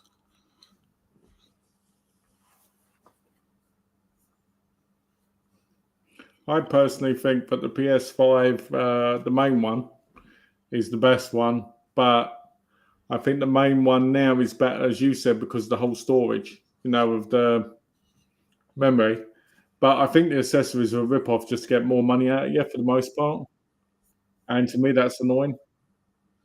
That's the killer part. It's the thing to like really look at. What do you guys think when it comes to this? What are your guys' thoughts on which PlayStation? Like, say you don't have a PlayStation, or you're getting a PlayStation, or you're like Alex and you're Comstead, and you decide you want to go for like a system. And you say, somebody says, okay, I'm going to buy a PlayStation 5. Which do you pick? And for me, yeah, get the brand new one. Get the one with the removable hard drive and with a removable disk drive, so you can have a digital and a non-digital version of the system as you want it. It's the best of both worlds. But as for the accessories, I do think the like for audio, I'm an audiophile, that like is worth it. But there are better there are just as decent third-party options out there. I think, much like Alex said, that the PS Vita is probably like one of their best pieces of technology that they ever put out, and there's a reason that it's being supported by people that aren't Sony, and it is still amazingly expensive, unfortunately, right now. But it's also amazingly well used and well utilized. PSP, they found ways to more readily utilize the PSP as well, and that thing was down in price for a while. But if you go to buy a PSP in the aftermarket right now, it is very expensive. I think the Vita, because I had a Vita when it first came out. Because I bought one when I was going to visit Donna in America, and it held its charge the whole month I was there. It is amazing for that. I had the PSP, and my evil twin had a PSP that he modded, and I also had a PSP 3000, and at one point I had a PSP 2000, and I had the PSP Vita. What will be an interesting video, if people like it, and people like this video, by the way, is if we look at handhelds all these days. So that again, sorry, because I had the thing going over. I said what might be an interesting versus video is looking at handhelds. Oh, I like that. Going the way back. I had most of them. Because it's not as cut and dry as you would like to think, or people would like to think. And there's a lot more handhelds out than people realize. Exactly. I know I haven't played all of them. Like I've had limited experience with the WonderSwan, so I don't know that one as well as you might, if you had the WonderSwan or not. But there's a few that I've had, and I remember the links. Remember the Atari links? I remember. And the Tiger handhelds, don't forget those. I try. No, they were okay for what they were, but they were shit. They were, but they were so good when I was younger. Like, oh, I had the football one. Remember, ever watch? Of course you have. Hey, Rod, welcome, man. Mine's well. I've got to say howdy to you as well. And congratulations on the nomination for your documentary. Nice. I find that I think what we have to ask now is this too, and I think this is going to be a pretty cut and dry one, but PlayStation Essentials, Core, whatever, versus Xbox Game Pass. So to go a little bit more into depth with that, I can actually do that. So I'm going to let you kind of take over while I look for something here. Good. Okay. Well, hello to you, Roy. I'm going to say right now, go back to the PSP. So we've got some. Oh, I've reached 100 messages today. Restream chat. Hey, 100 comments have hit the thing. Well done. Did it come up? Yeah. Damn, I'm so close though. Yeah. Thanks, guys. That's awesome. Let's try and get to 200. What I was going to say was the PSP, when I got it, I remember begging my dad to buy me it from Game Station. And we went in there, got it, and I remember playing Maximum Risk. I think it was, we played a cop jumping from car to car, stopping the enemies.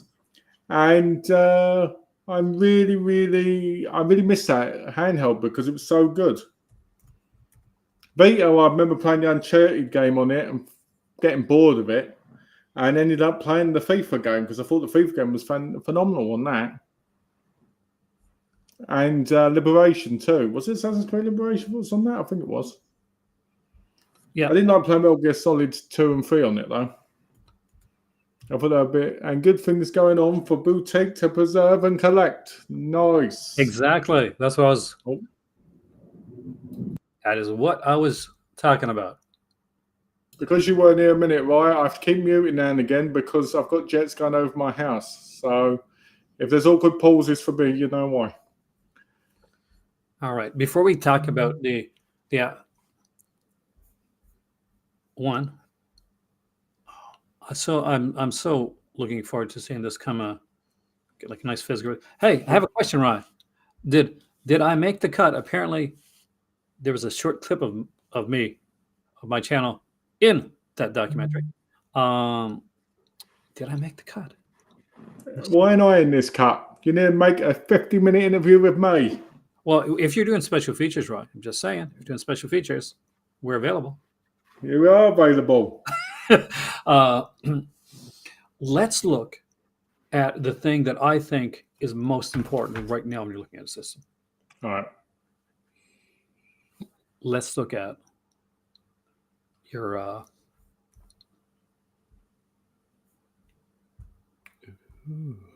Oh, it did not make it. I'm Oh. sad, right? I was actually going to tell my better half, and I'm now going to tell you right now, I've never been a part bummed out, of man. a thing like that before. Poor Aaron being cut off. Is this the PC or is this the Game Pass? Well, what we're going to do is look at the console one first, but we're going to look at them all. I think it's the best way to do it. So the core for the console is $9.95 per month. It's it's cheaper if you buy like the year or the 6 months one. It comes with online console multiplayer, catalog of over 25 high quality games on console. That means like PlayStation 5 games, member deals and discounts, and a whole bunch of other stuff. For the Ultimate, it's $1 for the first day and $19.99 for the month. That you mean for the first 14 days? You said first day. Did I? Okay, first 14 days. So, and this is for console, for PC, and for the cloud. New games on day one. Member deals, discounts, and perks, online console multiplayer, EA player membership. I just want to say quickly, the new games on day one, phenomenal, because I was going to buy Gears of War 5 and I had Xbox Game Pass and it was there on that dollar. So if you paid that dollar for those 14 days during that time that's released, you play that game for $1. And you could go for the same price of that. You can get the Ultimate version, so you can play on PC. Say you're a PC player and and you're thinking about getting an Xbox as well. Then we get the Ultimate, which is still $1 for 14 days, $19.99 afterwards. New games on day one, member deals, discounts, and perks, online console multiplayer, EA Play membership. There is different stuff when it comes to the console as opposed to like the PC. Some console, I think, will have a few more exclusives than the PC will. It's just the way that it is done. So I do recommend when you get this, try the core, but quickly move up to I think it's worth it to move up to the Ultimate for this one if you've got an Xbox. Now let's look at the pricing for this right here. So this is the Essential. You get the monthly games like the PlayStation, because there used to be a thing called PlayStation Plus, which we get, which stopped. We got monthly games for that, online multiplayer, of course. Remember when online multiplayer was free for a PlayStation? Yes, I remember. I'm number 3. You know what? I missed that. I hate that you have to pay for it now. So if I want to play with somebody and it's not a free weekend, I have to pay for it. Exactly, and that's insane. Exclusive discounts, exclusive content, cloud storage, and share play. When you buy the extra, you add on a game catalog and Ubisoft Plus classics. Then on the 5th one, you have game trials, PlayStation 5 cloud streaming, and Sony Pictures catalog, which is absolutely wonderful. If you live in a country that Sony Pictures catalog matters. When I got this one right here, the premium. I watched a few movies on Sony Pictures catalog. I was really excited about it. I was excited to come back to Morocco and maybe like change the the country and see if I can actually watch it. Guess what? You can't. Let me ask you this: what were there many movies on it? There was at least 100 exclusive films that were on there, and there were some decent ones, some very decent films. So I was very excited to watch some of them, and I actually waited on some of them that I didn't have. I said, okay, I'll watch them when I get back to Morocco. I'll watch them with Hint. And the first day that I turned it on, I said, well, let's go there. Let's check this out. I'll show you what movies are here. Not in your region. So, no. Pricing wise, I see they don't give the Sony, you bastards. You don't give the. They used to have it on there. I'll see your available membership plans. Okay. Oh, there you go. So premium says $17.99 a month, $49.99 for 3 months, $150.99. Yeah, screw that. For 12 months. Extra is $14.99, $39.99, and $134.99.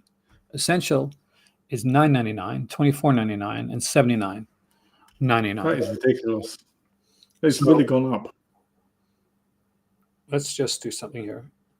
If you went out and out and bought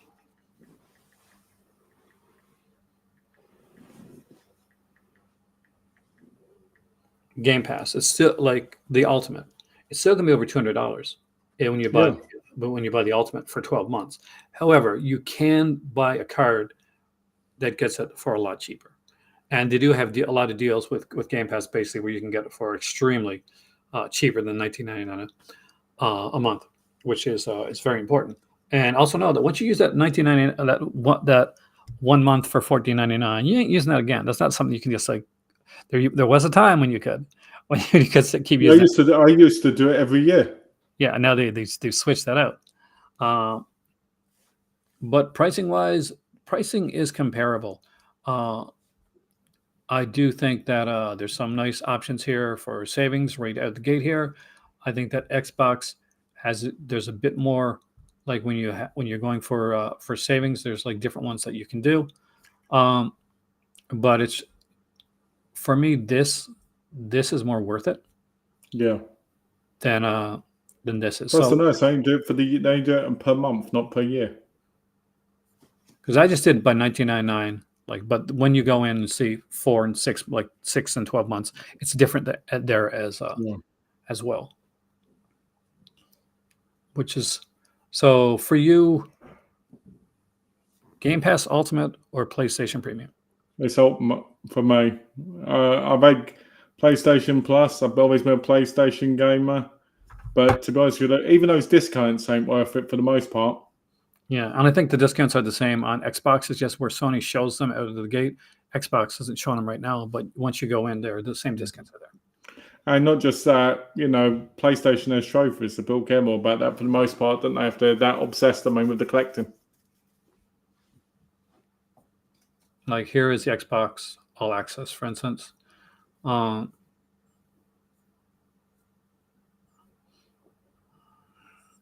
this is a more expensive one. Like basically, this is when you buy a console, and the Xbox thing comes about. So when you buy, you can say, okay, I want to buy a console. I've never had a console before. I want Game Pass. So you can buy a console. You get 24 months of Game Pass, Ultimate right out of the gate, included in with everything. And that's not bad. You can do it from not just from you can do it from Xbox, right? From Xbox themselves. You can go to GameStop with Verizon. Imagine going into Verizon and going, I want an Xbox exclusive Game Pass and I want it now. Yeah, I love the fact that that's an option. Just to let you guys know, does this option work well?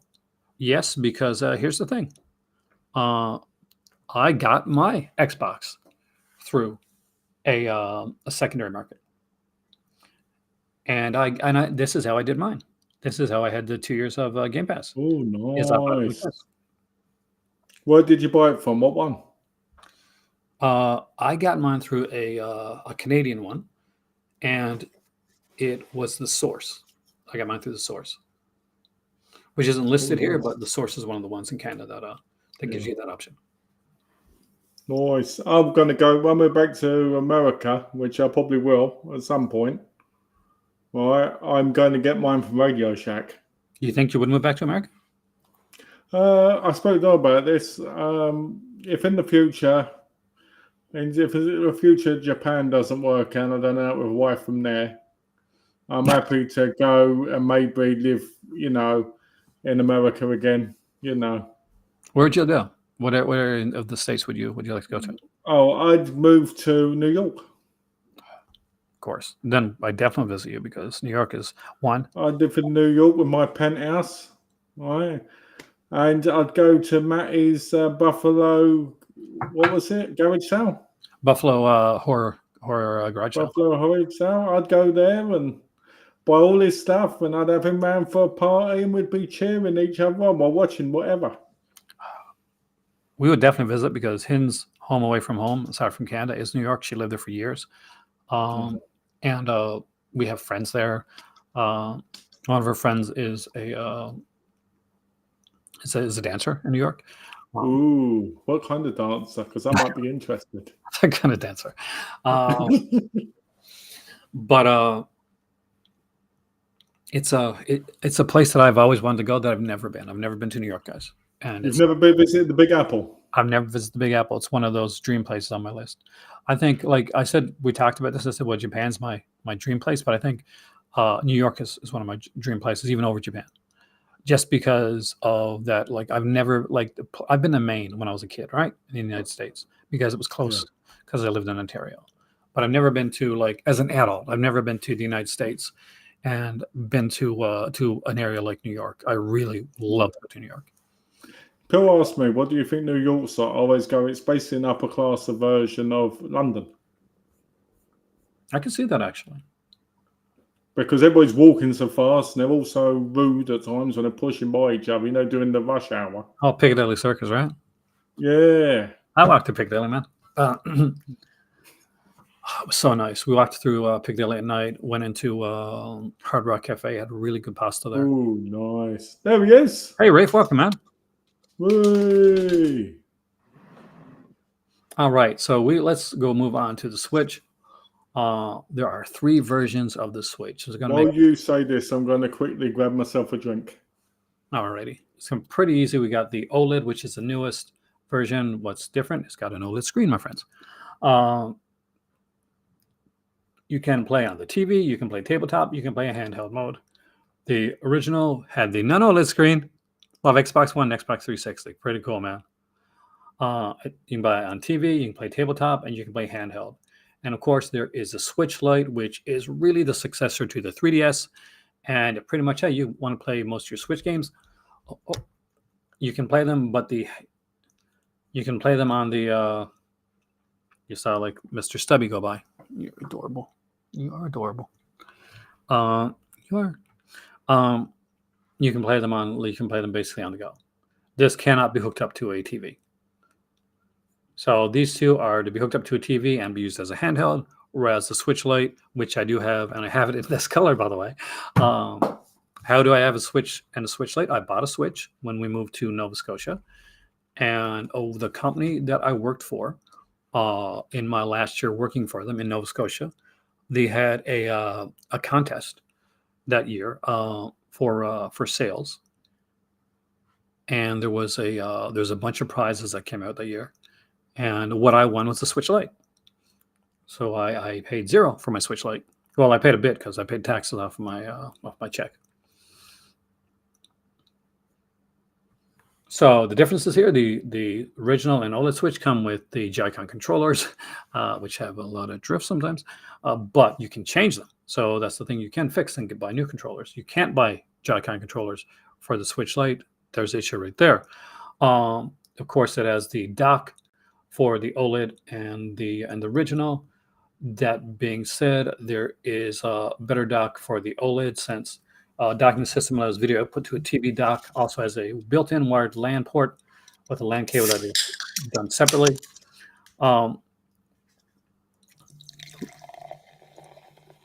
Sounds so refreshing. The Switch and nice and cold too. OLED one is a little bit, because it's an OLED screen, it will be a little bit heavier. Of course, the lightest one is always going to be the Switch Lite. The OLED will have a slightly bigger screen at 7 inches, whereas a 6.2 for the regular Switch, and a 5.5 LCD screen for the Switch Lite. LCD for both the original Switch and the Switch Lite. The original Switch and the Switch Lite, both you have 32 gigabytes of storage, but Nintendo was really good for expandable memory. You can buy expandable memory cards for extremely cheap to get a lot of memory for your Switch. Oh, I did. I got 256 gig in mine. Me too. Actually, did you pay it for like $9.99? Like Walmart had them on sale. Yeah, that's what I did. And 64 gigabytes storage out of the gate, right, for the OLED. When it comes to battery life, there's 3 to 7 hours for the Lite, 4.5 to 9 hours for the original. I do find that goes down after a while, though, and it really depends on the game that you're playing. Oh, of course, yeah. And they have the same battery life apparently on the OLED. So battery life has not been upgraded, only the screen has. Game compatibility is where things get a little bit different. in that when you're on a Switch Lite, you're not going to be able to play every game because there are certain games that are going to be dependent upon using those two Joy-Con controllers, and you can't take off the controllers on the Switch Lite, nor can you pair Joy-Con controllers with them. So that makes those games unable to be played on a Switch Lite. That being said, if you're looking for a portable gaming system on the go and you already have a Switch and you want to get like a cheap one, or if you have kids, for instance, and there's one, then you might want to be looking towards getting a Switch Lite or getting a couple Switch Lites if you have a couple kids and you don't want them fighting over the system. I know a lot of people that have done that. Looking at the hey Pix, the different this is at the different things here. The Joy-Con grip, it's a way to use your Joy-Cons as controller. I do recommend upgrading and getting a Nintendo Pro controller. Those things are a beast of a controller and one of the best controllers that's out there right now. It uses a Tegra processor, so we know we're getting some good stuff there. NVIDIA Tegra is actually a decent processor. We'll get into that a little bit more when we look at the Steamdeck. We're using 4.1 Bluetooth for this one right here. And it is going to, video output is going to be 1080p for via HDMI TV. If you're in the handout mode, you're going to be at 720p. Is this going to matter? If you're a super hardcore gamer and you're like, oh man, I want to spec out everything, maybe it will, but honestly, I don't think it will. Audio output, you've got a 5.1 linear PCM output and HDMI connector in TV mode. Stereo for speakers. We're not looking at Dolby Atmos or anything like that for this one right here. As a Type-C USB connector. And I love the Nintendo game slot, the game cards, the way that they're done. The compatibility with a micro SD, micro SD HC, and micro SD XC memory cards is why you're able to get things for so cheap and expand memory very cheaply there. You say in TV mode, playing a game approximately 6 weeks, watching a video approximately 5 weeks, on the main menu 3 weeks, sleep mode 0.3 weeks, power consumption, by the way, watts, watts.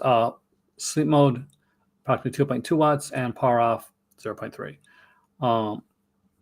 But charging time around 3 hours. It's not bad. So Gears of War 2 was an amazing game, Raf. Gears of War 2 is I love Gears of War 2. The one thing that to look at is the charging time on on all systems. It's 3 hours. Joy-Con controllers, like early PlayStation 5 controllers, are much more susceptible to drifting issues. Yes. I know a lot of people that had that. You have the Nintendo Switch Original Edition, same as me, right? Yeah, it's over there behind me. Do you have did you ever buy a Lite or get a Lite? Nope, never. I got one, but it was free. I won one. And I find out I use it a lot. But the games I play aren't ones that are going to be using the Joy-Cons right now.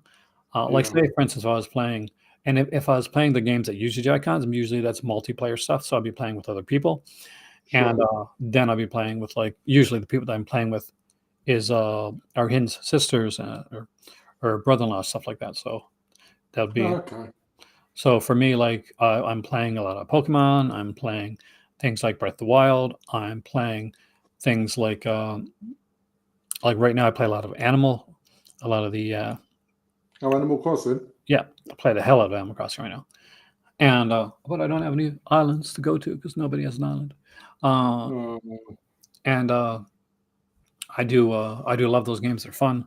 And there's a lot of really cool games on there. I think I've got Clue, as well as no. Xbox, no. Pixie was stretching out her paws, and I normally have pants on. I'm wearing shorts, so that would have been quite the scratch if I did. That would have been a disaster. Yeah, I can't remember what games I've got with mine. I know I've got Zorro. I've got Wheel of Fortune. I've got 4 different Pokemon games. I've got a Kirby game. There's a few others.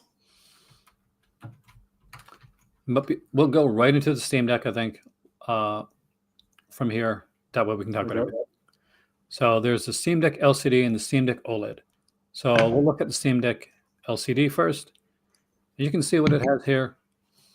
We've got the D-pad, the L3 and R3 thumbsticks, a 7-inch screen, mic, the ABXY. There's the left and right speakers. We have the trackpad on both sides, the quick access, and the Steam button there as well. There's the headphone jack, and thankfully it's that old school headphone jack that we like to see. They basically stole the design of the Switch. It's pretty much, it's very similar to Switch with they tried to up some of the power without having the balance. And this is where we're going to get into those issues. We'll talk about that after. But we can see the processor is using like an AMD APU right here.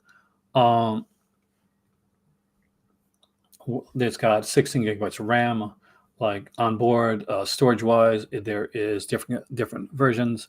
There's a 64, 256, and a 512. I think the 256 is probably the sweet spot if you're getting this.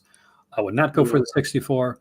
I may not go for the 512 unless I really have the money, because it is definitely expandable. Control-wise, they did a pretty good job when it comes to that. I do get a little nervous at using haptic feedback because I've got a PlayStation 5 controller, and I know haptic feedback, especially early on, there does tend to be certain issues. Yeah, pressure sensitive for configurable click strength. We got a 6-axis, which I'm actually glad with that. Resolution is 1280 by 800 RGB. Again, that's definitely good. We know the display size. It has 400 nits, so it's going to be that'd be fair. That's a big difference. That's a big difference to 4,000. Yeah, but it's like comparable. Like when you look at the size of the screen too. Like looking at like a 7 screen. It is going to be a 60 hertz refresh rate, so we are not looking at a 120 hertz refresh rate. I don't think that's an issue. Some people will. The ambient light sensor ALS is there. We get a Bluetooth 5.1 support, which is good. We want to see that. Dual band, the Wi-Fi radio. Audio wise, we get stereo. We get dual mics, a 3.5 millimeter stereo headphone headset jack, which I think is really important still to this day, as well as having Bluetooth. You need that now. Everybody uses earbuds. We got micro SD expansion here. Weight is not too bad. Software is okay. This, by the way, is looking at the LCD edition. If you look at the OLED edition of this, we got a slightly bigger screen and from a 7-inch to a 7.4. The looks of it are going to be fairly much the same. Storage is going to start out on an OLED screen at 512 gigabytes to 1 terabyte, which is more reasonable when you're looking at the space. And that I would probably go with the 512 unless I had the extra dough to go for the 1 terabyte. I would probably choose the OLED over the LCD. If I was buying now, I'd be thinking of future proofing and having a system that actually has a better range. It's got a 1280 by 800 screen here. The big difference is the HDR OLED as well, with 1,000 nits of peak brightness. There you go, Malcolm. And 600 nits for standard definition. So it peaks up at 1,000. So a massive difference between the other one.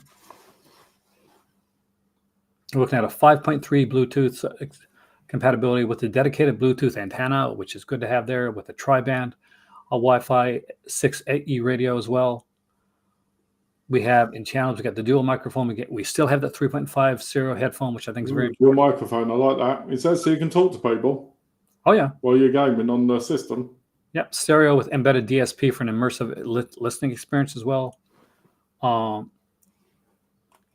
This is the only way to go for me when you look at the Steam Deck. I wouldn't even look at anything else. And the dock is right here. It's a dock. Like the Switch dock. Similar, like there's HDMI 2.0 right there. We have an Ethernet cable like there as well. It's a dock. A dock is a dock. It's a dock. Can we see pictures of it properly? Yes. This is the way it came up on the screen here. Let's just see if we can go back to the. So this is, here we go. Oh, wow. For those that are unaware, this is actually an extremely good system, but I do think that if you are, if you, I used to say like, okay, well, don't get it for kids because kids may not be as tech savvy, but kids are way more tech savvy nowadays. Yeah, by the time they're 3 now, they know what a system is. And just look at this here as we look through. Look at the way the system looks.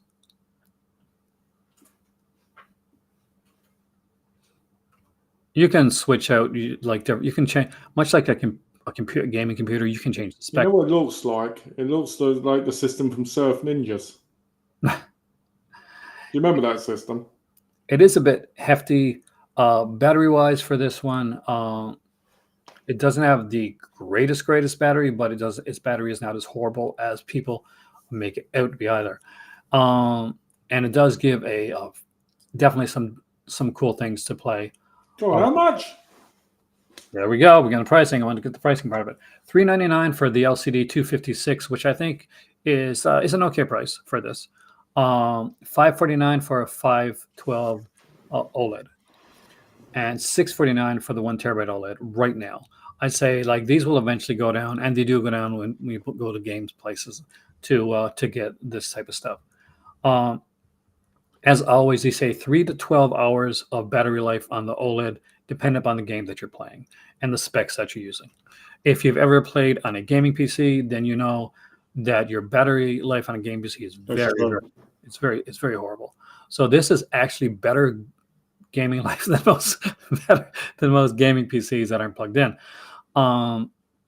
Also, there is some extremely nice things here that I do like. I do not have one of these. Do I want one of these? I'm going to be 100% like blatantly honest and out there right now. I do want a Steam Deck. It is definitely the next system that I want to have into my. It would be interesting, that's for sure. I think there's a lot of good options with the Steam Deck. I think that for the LCD version, I actually mentioned this to Malcolm. I said the LCD version isn't there yet, but the OLED version for me is. And there's just so many different options. The tech specs are good for these here. I do think that future iterations though may have some better specs than that. That being said, future iteration may make the earlier iterations hopefully a little bit cheaper to pick up. Sure. And we can actually get some of these in our hands.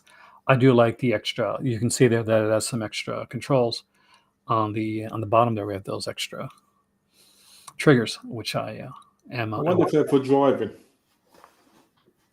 Well, like when you look at an Elite controller, for instance, or like Xbox or PlayStation 5, the only way you're going to get those extra like triggers is by having an Elite system. But here we've got the extras right here. Wow. It's food for thought, really, when you think about the different systems and what they have to offer. It is, and we've looked at 4 major different systems today. But we didn't look at the OYU one. Yeah. I almost bought one of those ones, actually. I almost bought an OYU. The question is, what one do we think is the best? That's what we're going to get to actually in a second. We're going to rank these.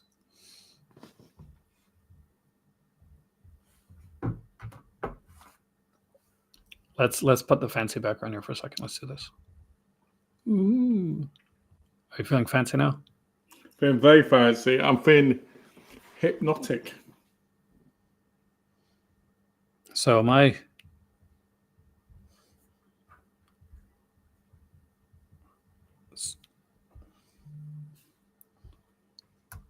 there we go.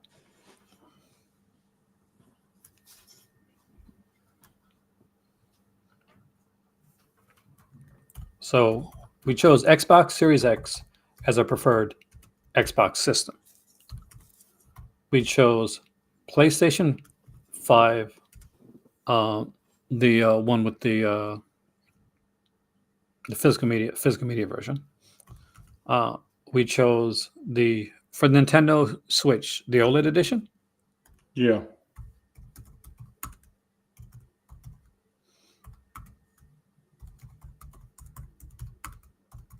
And we chose Steamdeck OLED.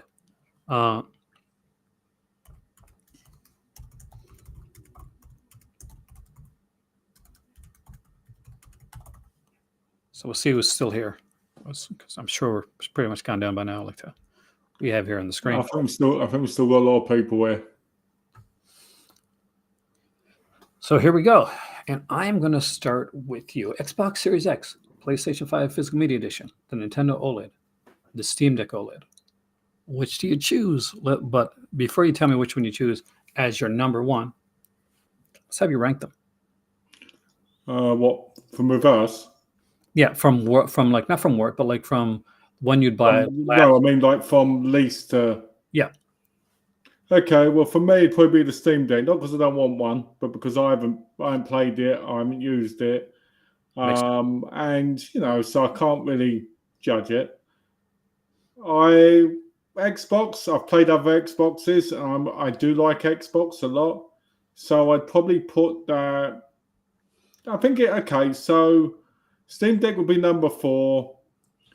I think PS5 would be number 3. Oh, I'm surprised actually. Xbox number 2 and Nintendo number 1, just because Nintendo never lets you down on the Mario stuff and all that, and I do enjoy that. PS5, I've first been very lackluster the last couple of years. Xbox does have a whole load of stuff that I think sells it more to people, like the Game Pass, and I think that in the last couple of years has really improved. And the Steam Deck, obviously, like I said, I can't really judge it because I ain't got one. I haven't tested it. I haven't really seen it in action, hands-on. So, yeah, that would be my ranking. All right. I'd like to get your guys' ranking there as well, guys. So please give your ranking there. Rafe, all you guys that are in here right now, please feel free to do your ranking. For me, it's going to be like this.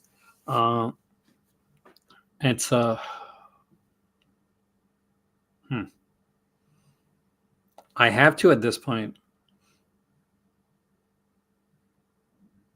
but the Steam Deck,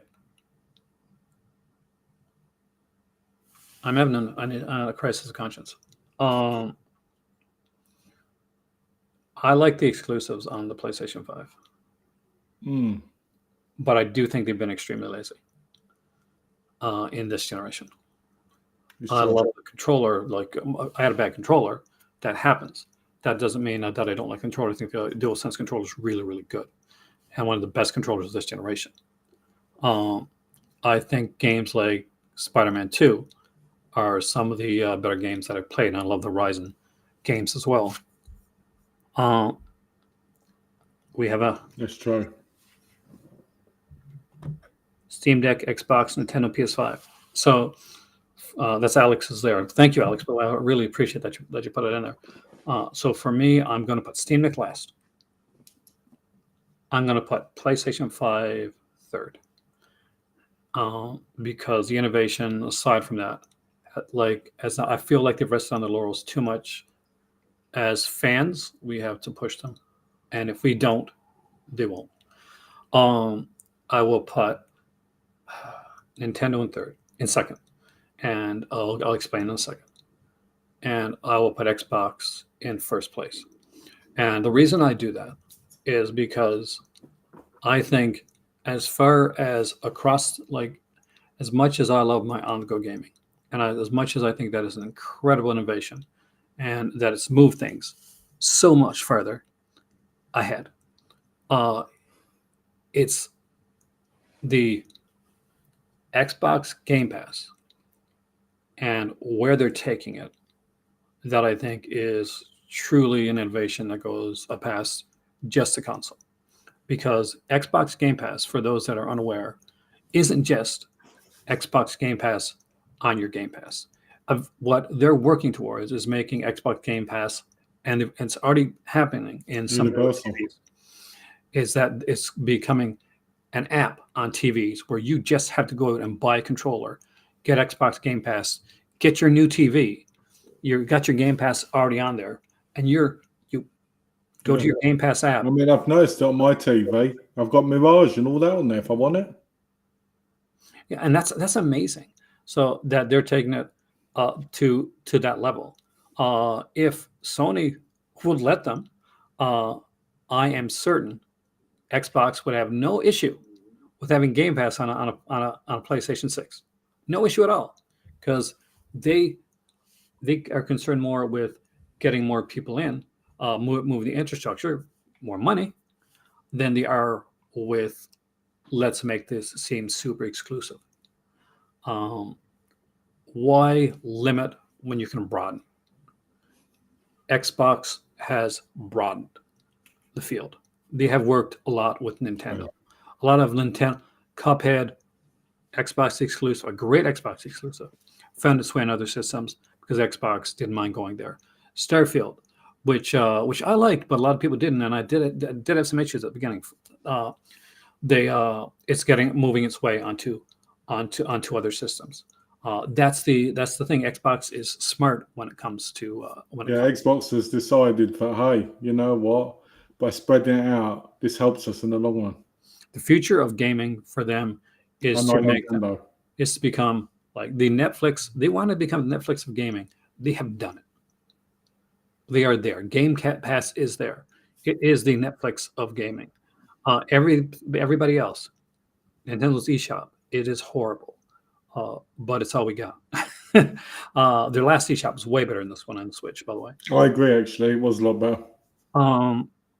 I will say this: for me, the Steam Deck could go to number one on one reason. If I get that and I can get adult games that have a lot of fun in them, right? I'm talking about adult fun, and I'm not talking about shooting. Well, there's some kind of shooting in it, right? That could become my number one console. But those put on that buy an Oculus. Buy an Oculus, man. Buy an Oculus. I can't, because then if you buy an Oculus and you look down, you just can't, and you go, oh, that's not mine. Sometimes it's a positive, sometimes it's negative, right? But it's like Oculus is like, we'll do a VR. We'll do an Oculus versus PlayStation VR 2 plus versus the other one, and Apple. Although Apple's not VR, it's like kind of VR AR kind of Frankenstein. It's kind of weird, isn't it? Which was smart, actually. Actually, they're smart. When is Apple going to release a console? Apple did. Apple already had a failed console, but it's been a long time. When do I think Apple will release a console? I think Apple won't anytime in the near future. But if they were to release something, it would go much more along the way of releasing something like the Steam Deck as opposed to an Xbox or a PlayStation. They look for portability, for accessibility, and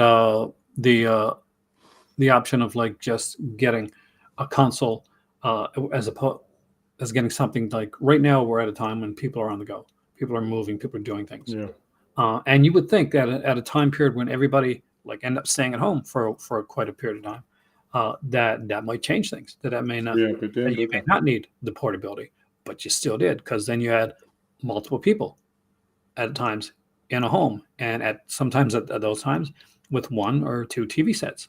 So having a Switch, having a Steam Deck, that became very much now almost a necessity, because if somebody want to watch TV, if somebody want to watch something else, then if you're playing your Zelda Breath of the Wild and you're in a really intense place in that game, and somebody wants to watch a game, let's say they want to watch FIFA or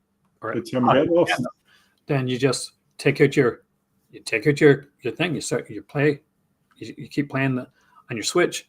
They can watch TV all they want to. Doesn't affect you at all.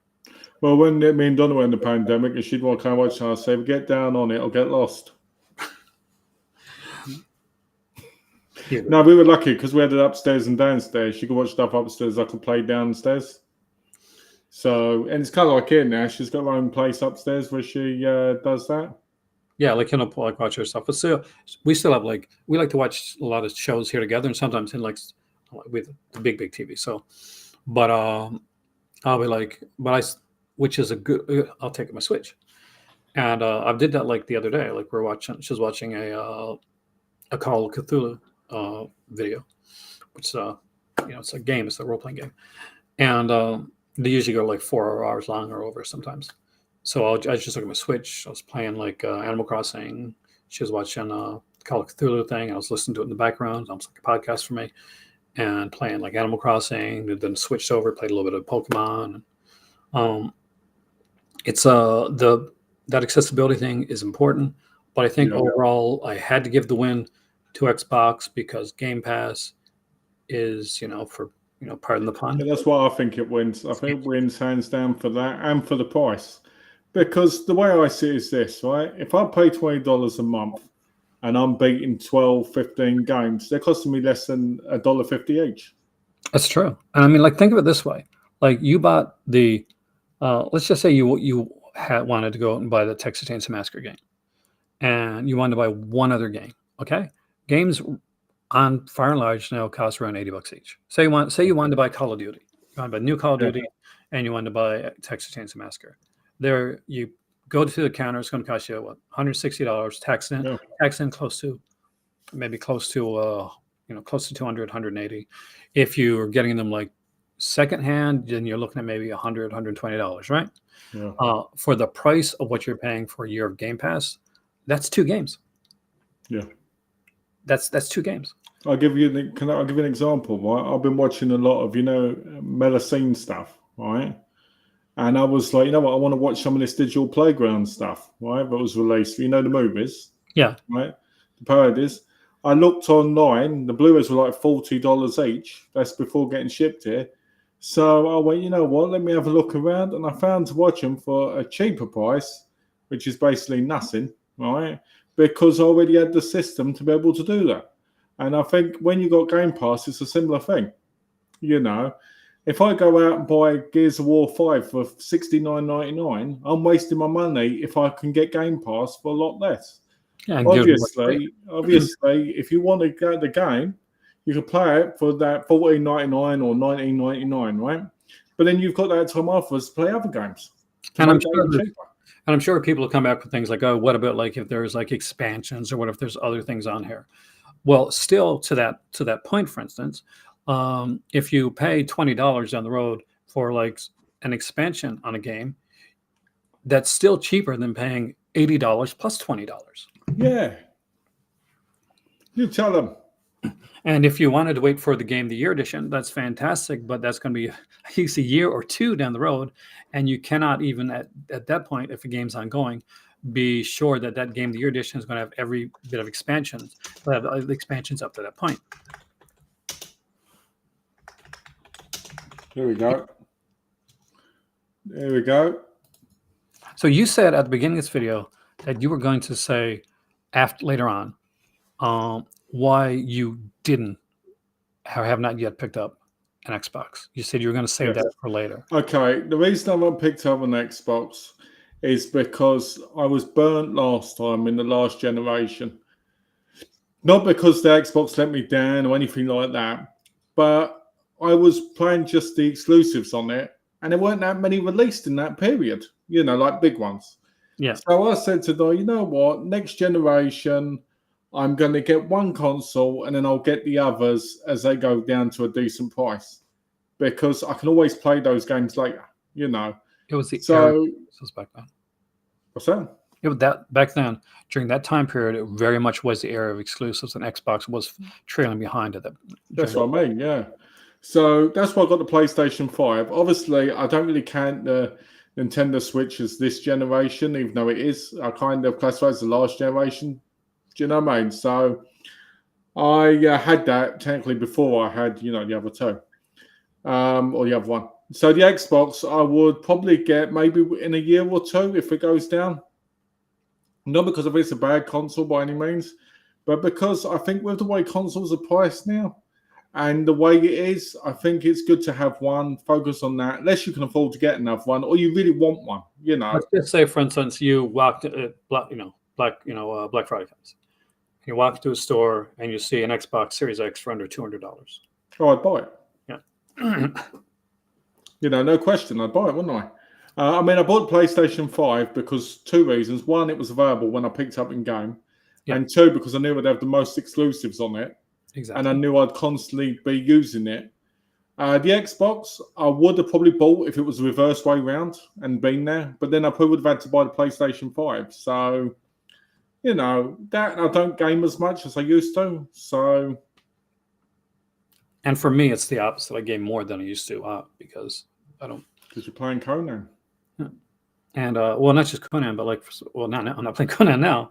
If I turn on Conan now, my character doesn't match right now. Just so people understand, I prayed for everyone in these chats every day, and it came through. No more Conan. Woohoo! Oh, you wanna like pay for my new controller? If we're gonna blame you. But no, I mean, like, I think the good thing here is no matter what your option is, no matter what you put in number one, no matter what you put in number 4, 2, or 3, they're all good in their own way, really. There's something for everybody. There is an option for everybody, and that wasn't always the case. If you're a hardcore PC, if you're Alex, you're a hardcore PC gamer, then Steam Deck is your portable PC gaming option. Yeah.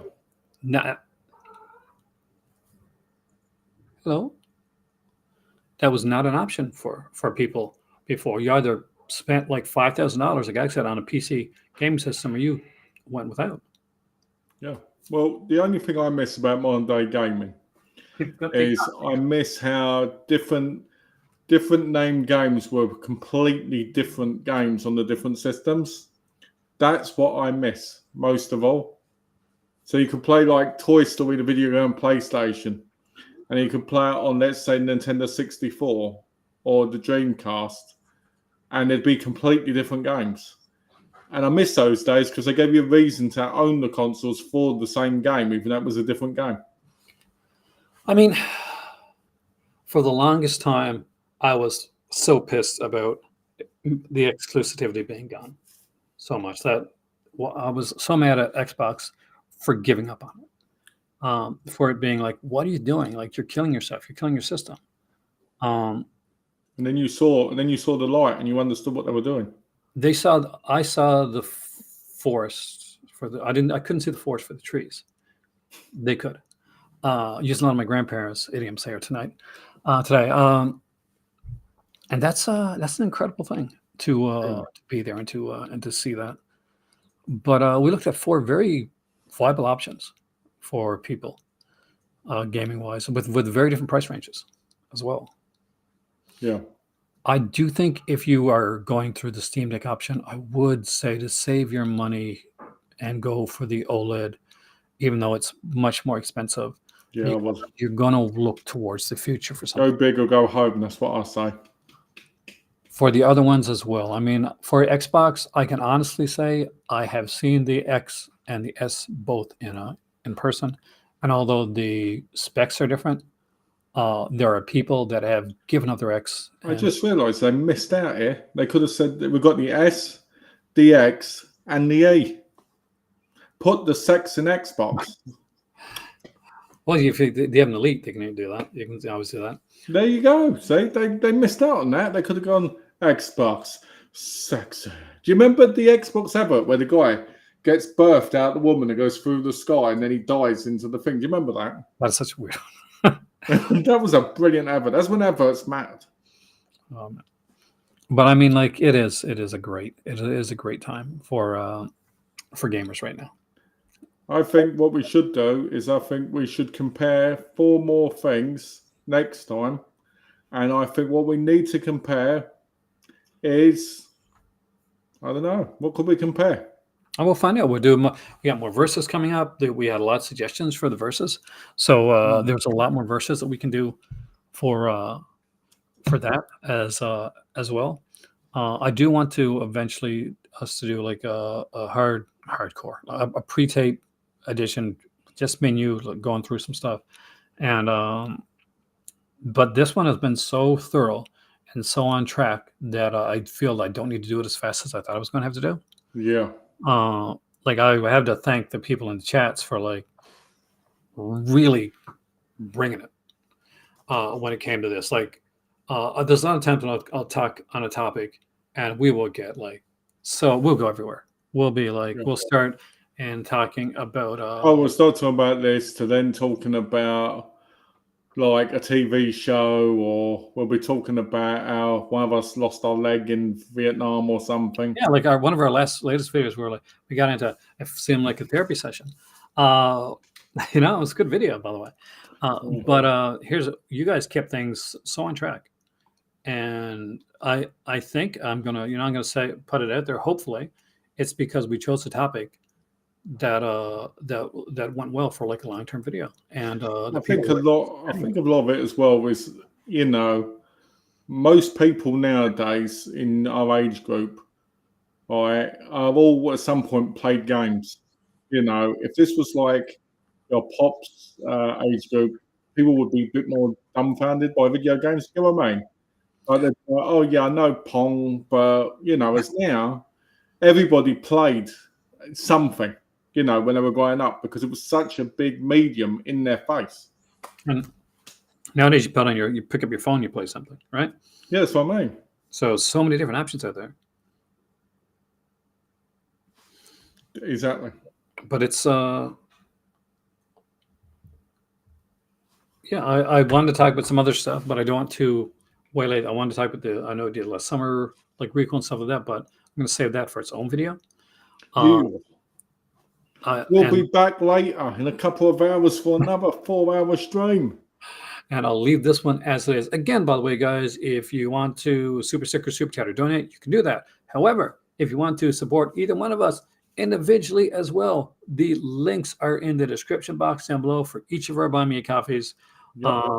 Help Malcolm get his number box filled up. Yes. Help me actually have a controller and prepare for my next jaunt, wherever my next journey will be. We will see you next time. We'll see you next time. Thanks, guys.